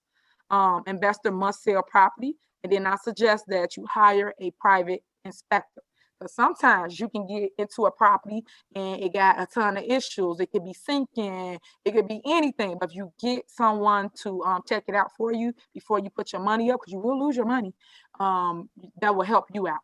So now let's move on to the houses that's $5,000. The reason why I structured it this way is because most homeowners cry to me about how can they help their loved one, like a kid that just got out of high school or someone that's come home from college and they want to buy them a home. I don't know where they do this at in the world where you can have home ownership for $5,000. That means that you own a house for $5 grand. A house can be worth $100,000 in Dolton. I don't know if y'all been watching the market lately, but these houses, Brittany, Trustee Norwood, been going for $250,000. And I say, where that's at? Where they doing that at? And they are, and they actually doing a great job on remodeling the homes. But it shows you that investor cared enough to put that kind of value to the property by putting in granite countertops. They doing hardwood floors throughout, things of that nature. So I'm just trying to just enlighten you on what's going on with our housing market in Dolton. Every time something get right on the market, is gone like literally in 2.3 seconds. And Trustee Norwood can attest to this, that half the properties when you go up for a bid, it's a bidding war in Dolton. I know that sounds crazy, but it really is. So I know for a fact that once we initiate this, trustees, everybody's gonna come forward. I get texts and people from Texas and Florida asking to buy bulk houses like in 20 increments. I told them that's not what this program is structured for. It's structured for the people. So now let's get to the 5,000 owner occupied. You must live in this house for 5 years. Let's make sure you got that clear. So say for instance, you come in, your number come out of the hat, you're number 5. So now you have to be a Dolton resident. That means you have to live in Dolton. You must live in the house for 5 years. And no, you can't go change your ID right now and say you live in Dolton. You have to already been living here. You must complete repairs within 90 days. You must pull a 90-day permit. You must have housing inspections, initial and final. And then also same thing applies investors. Additional fees, if you fail that inspection, you got to pay for the 3rd time to re-inspect. Escrow is only $500 for owner occupied. There will be a lottery and we will pull a number for the resident. Budget is always unforeseen. Hire a private inspector. Homeowner training to maintain property, including annual inspection. There will be an annual inspection attached to this 5-year plan. So you cannot just come and get a house from us and think you're gonna stay in it, say 1 year, and then the next year you rent it to your cousin or your auntie. We're not doing that. You will lose your investment that you put into that property, and we will take the property back. That's how I'm having an attorney structure the law when we get ready to vote on it at the next board meeting. If you stay in this house for 5 years, it is yours. It is free and clear. There's no taxes attached to this property. What else am I missing besides let the buyer beware? Make sure you cross your T's and dot your I's as it relates to buying a house. Now, as it relates to contractors, I always say contact Village Hall, get on a contractor list so that residents can attain you, meaning your company, to do the work as it relates to any of these houses, because they have to pull off the list. They can't just bring anybody in. And this is how I was helping give back to community. If you had a business and you just started in contracting, and now they can hire you to do the work for any of these dollar houses, free houses, or the $5,000 houses. Again, the $5,000 houses is cosmetic. These are the properties that don't need $20,000 to $50,000 worth for work. These are properties that need just like carpeting, flooring, paint, ceiling fans, little touches that I feel that a mom and pops couple can basically obtain for their child over time. Also, realtors, any realtors that's interested in listing the properties that will be for sale that the investor will have, they will have to get on a list. That's something that Trustee Norwood will oversee. So you will get on the list, and basically you will list those properties that the village owns, but the investor is basically doing the rehab work, but we are helping them sell it. So it's a win-win for everybody. Everyone makes money, everyone gets the property sold, and we as a unit, meaning myself and the board of trustees, get what we want, which is home ownership throughout Dolton and putting the properties back on the tax roll. We do not want, I want to say it like that, maybe trustee attorney, because I don't want to say I don't want renters, but this program is not structured for renters. It's structured to turn a renter into a homeowner, yes, but you cannot rent any of these houses on this program, just so we're clear on that. And then we have another issue, which is, say for instance, is 6 people living in a household. Guess what? All 6 of you cannot bid on a house. It's going to be one person out of that household to bid on that property. So you put your name in, whether you're the mom or whoever, the one that has the money to do the work is who I would suggest that put their name in the hat to get the property. Sometimes people put stuff in their child's name, just trying to teach them home ownership, but know that they got to have the money to go with that in order to do the work. I know I said a lot in a nutshell, so I'm gonna pause for a minute and let some trustees get some words in. Anybody have any discussion? No? Well, question, ma'am. So I know that I asked you this once before, and I just want to know if you can answer it for the residents that's been asking me, where are we getting these homes? Okay, so we're getting the homes through a scavenger sale. So I don't know if anybody know anything about how a scavenger sale works. It's when people properties go up for a tax sale. So say for instance, you're losing your home due to taxes. You go on a scavenger sale. But what I've been doing is looking at the properties that only are vacant, tore down, or need to be demoed, so to speak. I don't touch properties where residents live in and we got to evict them or kick them out. We're not going to do anything like that. We're just taking the properties that are actually really vacant. Okay, thank you, Mayor. I got a question. Sure. So that's how we get ownership. We get clear title through the scavenger sale? Correct. So what you can do as a municipality is you can go in and do a no cash bid, and you could take over a property. Say for instance that you are bidding on a property, Trustee Steve.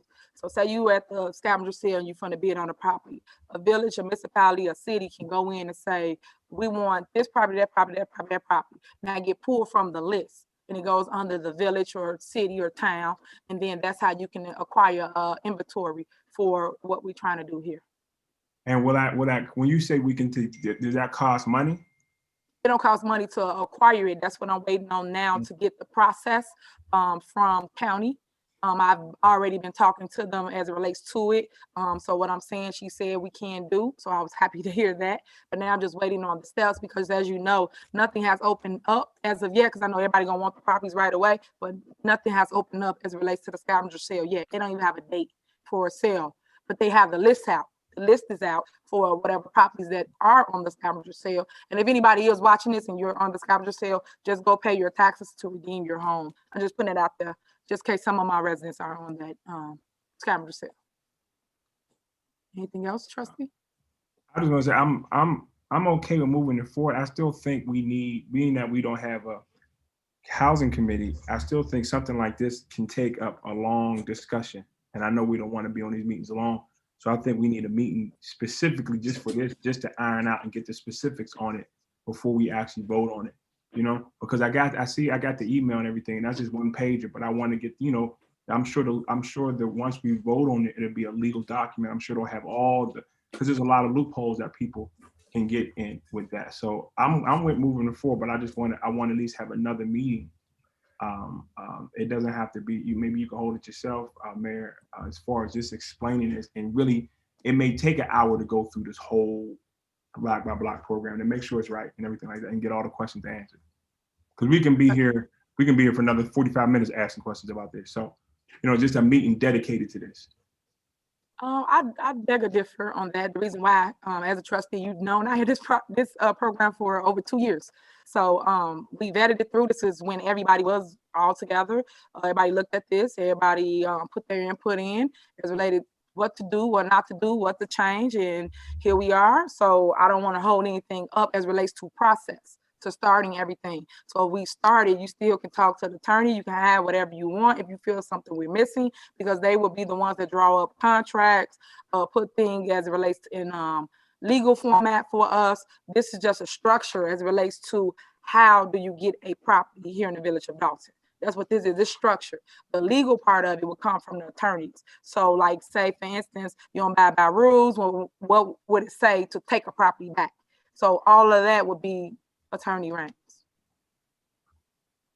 Any other questions, trustees? I did have one, and maybe if you could elaborate a little bit on that last point, in terms of the documentation, when Attorney Raines is going to be drawing it up, like when will that documentation be available for review and make? So I think that may be going to Trustee Steve's point as well, just making sure that it outlines maybe what the lottery process is. I know you verbally mentioned it, but even for the potential buyers, what documents will they be signing and all of that kind of thing. So I think it's a great program. I thought so years ago, and I think so today. But I think that, so Attorney Raines, I see you came up high. So if we can get an idea on when that documentation will be available as well. So she can start drawing this up now. It's not an issue. It's just a matter of direction from the board on what you guys want, to input, and how you want to see things moving forward. So that's why it's on discussion, so that everybody can discuss and add or take away. Yep. So it's really up to you say we have a discussion right now. What I mean, I still think we need public residents' input on this. So even if we had a discussion, there may be something that somebody outside, a resident knows outside, that can give us some input. So even if we had a meeting, just to get down to the skeleton of it and move forward with it, so because there may be some things I want to add. Somebody may say I have another question, but if we have a one meeting just on this, it will probably be, I'm sure it will work out great. Okay. So as you know, people have been giving their input for the last 2 years to me as it relates to housing programs. You have 2 weeks to give input or add or change before we get to an actual voting meeting. So if somebody want to add something, say something, change something, they can. You got 2 weeks before we actually put it up for an actual vote. Right now, this is just a consent to move forward to structure the plan. We got to have a plan.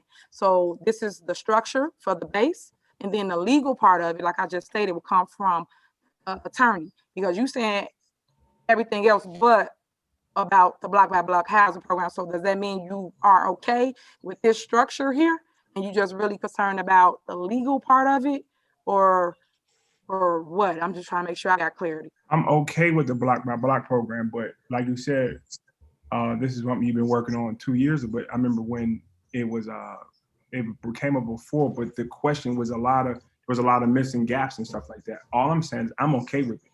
I'm okay with moving forward. But I said before it gets to a voting meeting, maybe if that's what I said, if we had a housing committee, that would we could discuss everything there and lay everything out. Maybe it'd take an hour, 2 hours, and really make it as transparent as possible, and then move forward with it. Even if, Mayor, you had one for yourself and said, we're gonna have a meeting on a block by block so we can explain it. Some people may want to come, join in and watch. If we just had a meeting strictly on that, just to make sure that we got all our I's crossed and our I's dotted and T's crossed. So that's only my suggestion I have, but it's up to the board. Okay. Anybody else? Yeah, ma'am, I'll be recognized. So just in regards to what the other trustees are saying, I agree. I'm interested in moving forward with your program. I would like to know, like the attorney is going to deal with the legal ramifications. However, I'm just wondering as a board, and in general, will we be able to have a meeting with the residents so that maybe we can get input in regards to anything that, like he stated, we may have missed, or just to come up with a consensus on how this program will work in our village and how it could benefit the residents. So I just, if that's possible in terms of meeting with, just being transparent and letting the residents give their input. Because I did, and I think I explained this to you. I did have a resident, as a realtor, I was just showing them a property and they mentioned your program and they had a few questions and they were interested in the program. They thought it was a good program. But a few of their suggestions, I was like, oh, okay, I can run that past you. So just in regards to getting their input, I'm okay with moving forward, but I am interested in knowing if we can have something where the residents, we can get their input, or if you can host it and just let the residents give more information, or we can answer their questions so that the entire village know how we're going to proceed with the program in more details. Okay, so I don't have a problem with getting input from anybody. I just don't want anything to get held up because of a few people or whoever's not like engaged with what we do here at the village. Half the time, people get this information through word of mouth. So then somebody hear about it, then everybody come running to the village. Oh, what about this program? And then we have to be able to explain to them what it is. So what I'm willing to do for the board, since everybody keeps saying have a meeting, I have a meeting tomorrow, because that's how passionate I am about this program. Tomorrow, via Zoom, so whoever's watching this, and y'all can ask 1,000,001 questions about block by block. Attorney Rames, are you available for Zoom? I have to see what time we're going to set up, and if the board is going to talk. If the board will be participating, we'll have to do a proper notice. So that'll be the other thing. I can't do a town. I'm gonna do a town hall meeting, so that they can ask their questions about block by block. So y'all let me know how y'all feel about that, and then I can announce it later if that's what the board wants to do. But block by block been forever, ever. We've been sitting on it. I guess I'll still oppose the board, and y'all tell me what y'all see is best. Okay, so let's start with Trustee Holmes. That's me. I agree. We ought to move forward with rebuilding Dolton. I do know that the board and you are passionate about getting the message out to the community and letting them know, and also the attorney will cross the T's and dot the I's and get the information to them too. So we have plenty of time, until this comes up for a vote, but I'm in favor of moving forward. Yeah, and I totally agree too. We have 2 weeks in order to come up or change anything or give information to the attorney for an update before we get to the next board meeting. This is a discussion. Everybody keeps saying housing committee meeting. This is the same thing. This is a committee meeting. It's just with 6 heads instead of 3. So my thing was to have everybody have an input as it relates to the housing department. So that's why you will see something about housing probably on every agenda as it relates to a COW meeting, because I want everyone to talk about it instead of going from committee, then you got to come back to the board meeting, then go to a voting meeting. So that's my take on it. Okay, Trustee Norwood. I'm interested in moving forward. Like I stated, Mayor, as a realtor, I mean, it wouldn't be right if I didn't, go through a few things and make my suggestions in regards to how we can have one of the best block by block programs that there is, if that's something that we're going to implement. So I'm interested in moving forward. I just would like more details, but I know that you said that you're more than willing to chit chat with me to see about any suggestions that I may have. So we're fine. I'm interested in moving forward. All right. Well, thank you. What's here? Trustee Belcher. Is she gone? Trustee Belcher, I don't know if she told she had got into it. Clerk Key, do you know that Trustee Belcher left? Can y'all hear me? Okay, yeah, go ahead. I can't now. Trustee Belcher had got into a car accident. She said she was in pain. So I don't know. I think she said she said she was in a lot of pain. So I think she had to get off. Okay. Trustee Steve. Yeah, I'm okay with moving forward. Let's get the specifics. I know it'd be quick to try to pull off a meeting tomorrow. within 2 weeks, I think we can have one, and let's dedicate a whole hour to hour or so to it. And then we can, make sure everything's right, and let's move forward. Okay, Trustee House, I'm in agreement. so move forward. Yes, move forward. All right, Clerk Key. 4 ayes, motion pass. 2 absent. Okay, and then you have to find out when she left to document for Trustee Belcher. Okay. Okay.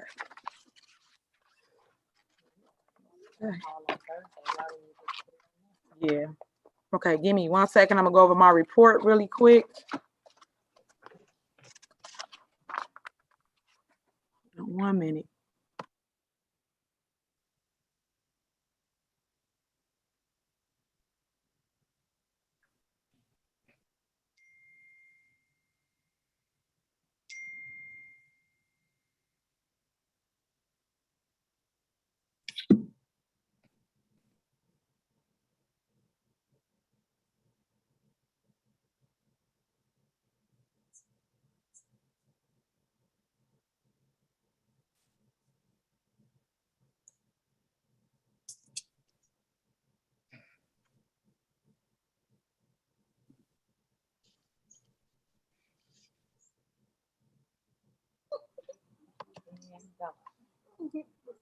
Okay, last but not least, we have Mayor's report.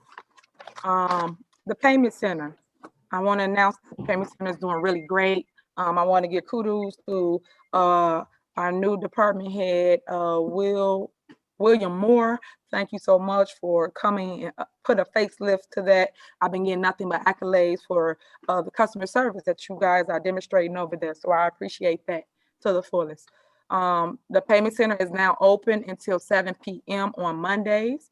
Again, every Monday, the payment center is open until 7 p.m. for those that get off at 5 p.m. and want to come and pay their water bills.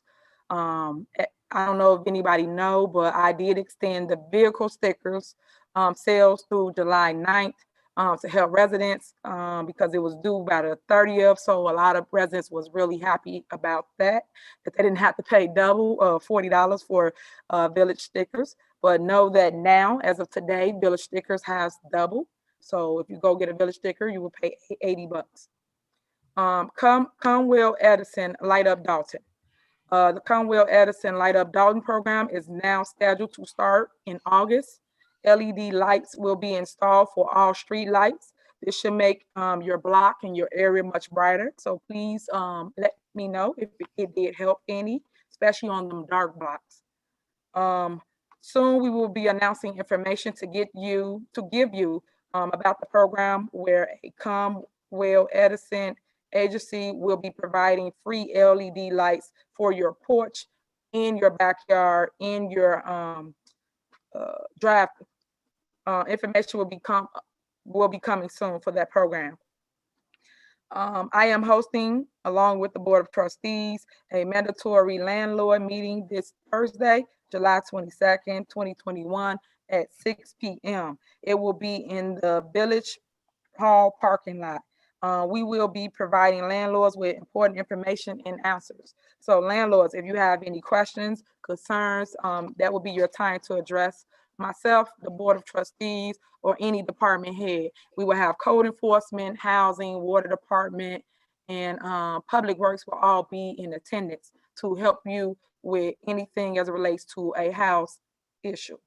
I am then hosting, along with the Board of Trustees, a mandatory tenants meeting the following Thursday, July 29th, 2021 at 6 p.m. It will also be in the Village Hall parking lot, and we will be providing tenants with important information and answers as well. So again, tenants, come with your important questions or concerns on July 29th at 6 p.m. As it relates to my transition information, I hosted my first virtual transition town hall meeting on Wednesday, June 30th at 7 p.m. Thank you all for all your valuable input. I appreciate that. My 90-day plan is now on the website. So please log into vodalton.org. Again, that's vodalton.org to view the plan. The deadline for people to sign up for the Residents and Youth Advisory Committee was last Friday, July 16th, 2021. I am extending the deadline to this Friday, July 23rd, 2021. You can get the application on the website. The link is on the pop-up as well. So again, guys, I'm extending it just to hear from the residents to see who wants to sit on that board. So if you are interested, please fill out the application. This Friday will be the final deadline. COVID. As a trustee, I've always gave numbers as it relates to COVID, and COVID is still a threat to our health, especially the Delta variant. What is that? Variant. Especially the Delta variant. I am asking everyone to follow the CDC and the state of Illinois and wear your mask when required, get vaccinated, and get tested if you feel sick. Remember, if you feel sick, do not go around people. Please make sure that you get tested and protect your loved ones at all costs. Vaccinations at the tenant meeting. Only 29% of Dolton residents are fully vaccinated, compared to 54% of Cook County.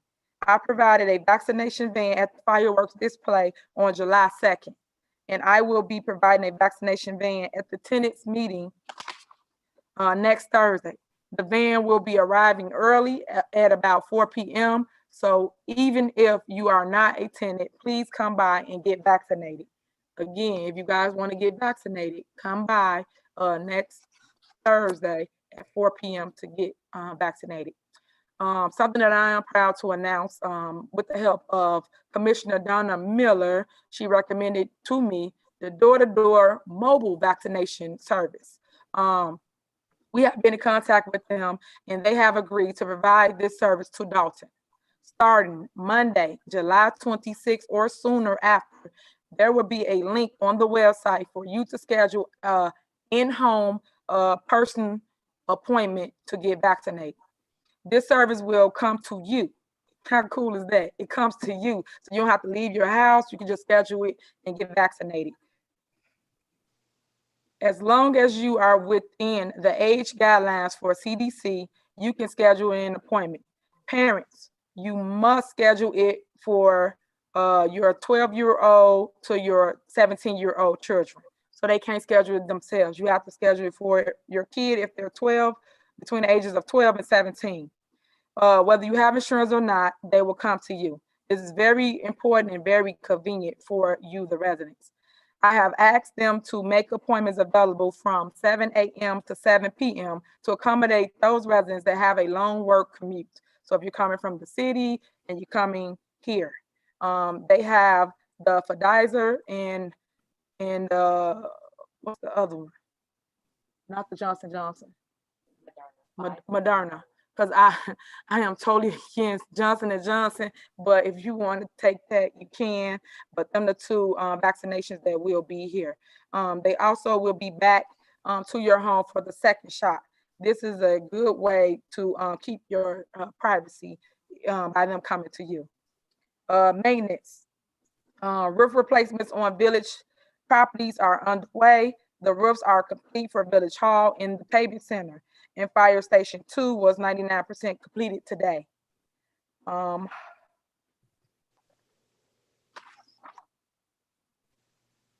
Thank you to those of you who have sent your complaints and compliments for the Public Works Department and the services. They are working hard to get your requests completed. So a lot of people have been saying that, Stacy, you're doing a great job. They love your leadership. They love the fact that you are responding to residents' complaints right when it happened, and they're not on a list and waiting forever. If they do get on a list, it's only for two days. Then you send the guys out to complete it. And then also, we've been having a problem with the lights going out on Sibley, all the way from Indiana to Lincoln. So Stacy have always gotten up and came and turned the lights back on. Right now, we're trying to figure out what's the issue so we can fix it. Police Department. Chief Collins and the police department will be hosting a national night out on Tuesday, August 3rd from 6 p.m. to 9 p.m. at 149th in Greenwood at the Melody Fitness Center.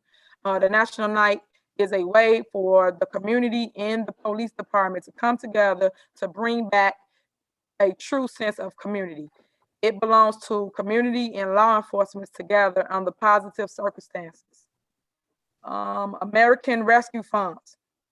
The American Rescue Act money has not been received from the state of Illinois. We are to receive 1.4 million. I want to provide grants to some of the small businesses and residents that was hurt due to COVID. It's our understanding that the state has not applied for the money. We need to all urge the governor to apply for the money so that the money can be distributed to all the municipalities and surrounding suburbs and cities. We're supposed to get the 1.4 this year, and we're supposed to get it in May. Now it's June, then it's July. So I'm assuming, I will hope we have it by August so that we can give monies to the business district, which I wanted to give grants up to $5,000. And then I wanted to do something for all the homeowners in town as it relates to winter. So windows and a new roof. So things of that nature is what I'm trying to plan for the money along with the Board of Trustees. Events. The Dolton fireworks was successful. A good time was had by all. A special thanks to the Dolton Park District, the elementary school, District 148, Thornton Township, and Thornton High School, School District 205, and of course, Thorn Ridge. It all was much needed, and it has been over a decade since we had fireworks in Dolton. So I'm so happy for that. I want to announce that I do have a free, yes, free intern that's within the mayor's office. The intern name is Tommy Jaw. I hope I'm saying it right. Mr. Jaw is a senior from Boston University. I am also working on attorneys from local schools to bring on board as well. Perry State has reached out to us concerning interns, so don't be alarmed, residents, if you see a handful of interns throughout Dolton City Hall. They all are coming in. They are political science majors, or they're people that's in politics major. So I want you to always welcome the kids and give them a way to learn by coming in and volunteering to get the free knowledge. Tommy, are you available? I'm gonna let him come on and say hi to you guys. Okay. Good evening, everyone. I'm Tommy from Dawson, and I'm the new intern for the mayor's office. And this is my first day working here, and it has been a great experience. Thank you. Okay, 1 second, I'll be right back.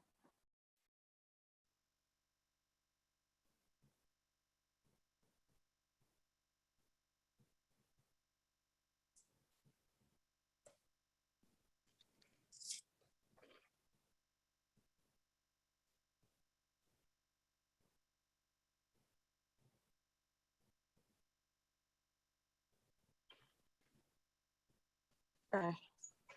Right, did everybody have the pleasure of meeting Tommy, intern Tommy?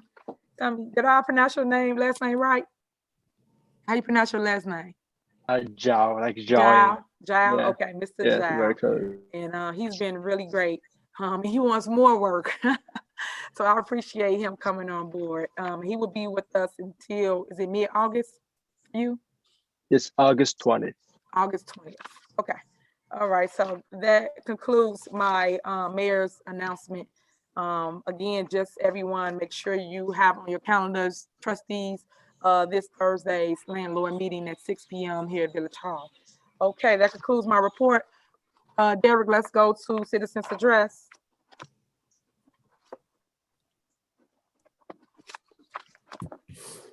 All right. You We have a few questions. And most of the questions have already been answered by the village administrator. You say village Dom right here. Can you hear me?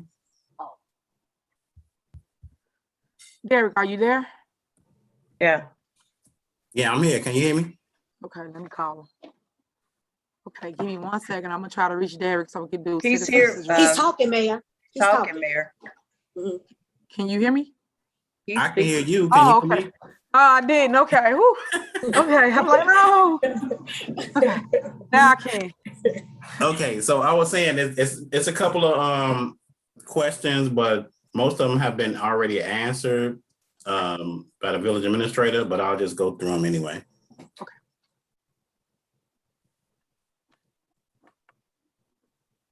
The first question was, is the amount given by Mr. Smith as it relates to street resurfacing from Rebuild, Illinois? Looking for clarity because the mayor said it in her statement that these were COVID-19 dollars. And that was answered with the funds are from Rebuild, Illinois.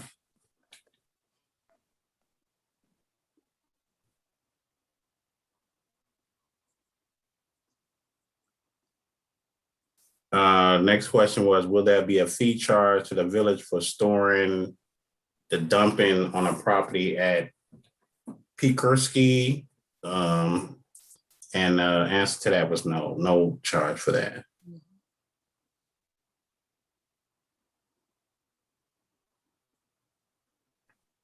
Also, would a block party permit legally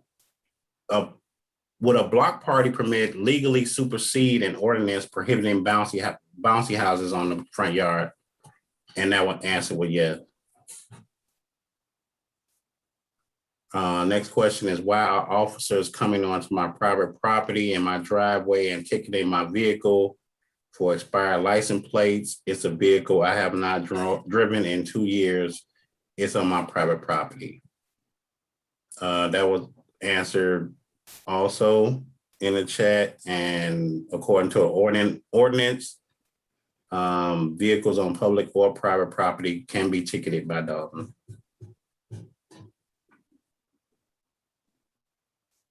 When will the tree branches that have grown over the sidewalk between Sibley Boulevard and 152nd, the wooded area, the branches are hitting the walkway, the walking pedestrians or bike riders in the face?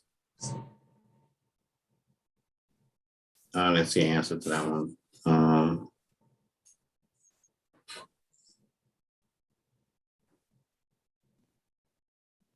It was a question about the liens of the properties in the block to block program. The answer to that was the village will own the properties and make sure all the liens are off before property is added to the list. Another question, will village officials be included in the home buying lottery? Approximately how many homes are there available?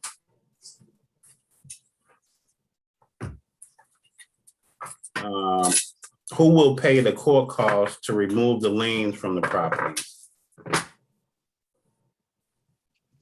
Do we have a list of the properties yet? If you are already a homeowner in Dolton, are you guys saying that in order to buy the property for the $5,000, we must move out of our primary residence and live in the new home?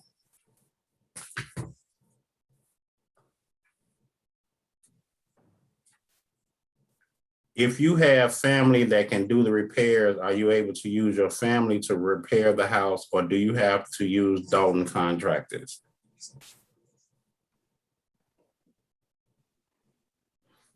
If a resident received the property, do they put up any monies until the work is done on the property?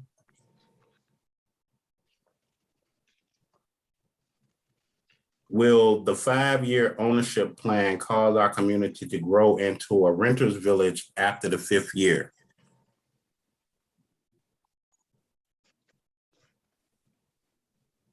When will a village board meeting resume in person?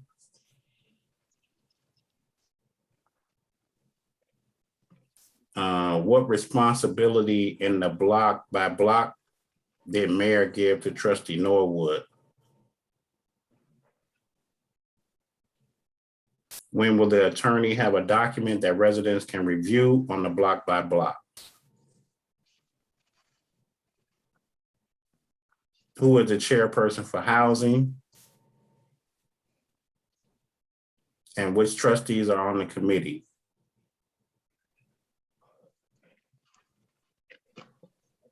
Don't you have to have 48 hours for a meeting?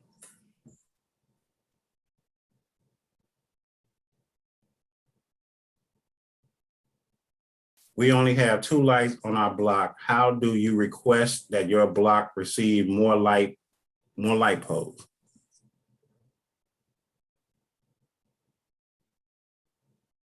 What legal authority does the Village of Dolton have in making a meeting mandatory for landlords and tenants, respectively?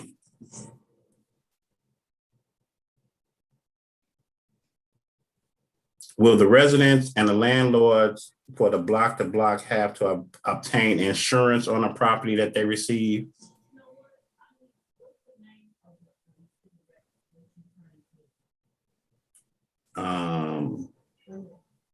Is Officer Bacon on duty yet? If the village agrees to partner with Enterprise for new vehicles, will Public Work Department get new vehicles?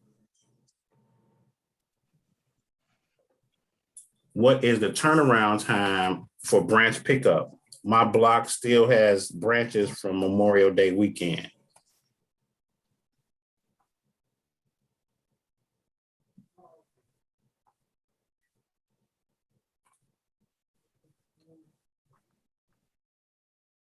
When will, well, it's a comment, please restore citizen address to its former state. And then the last question is, when will there be a police and fire committee meeting? And that's the last question.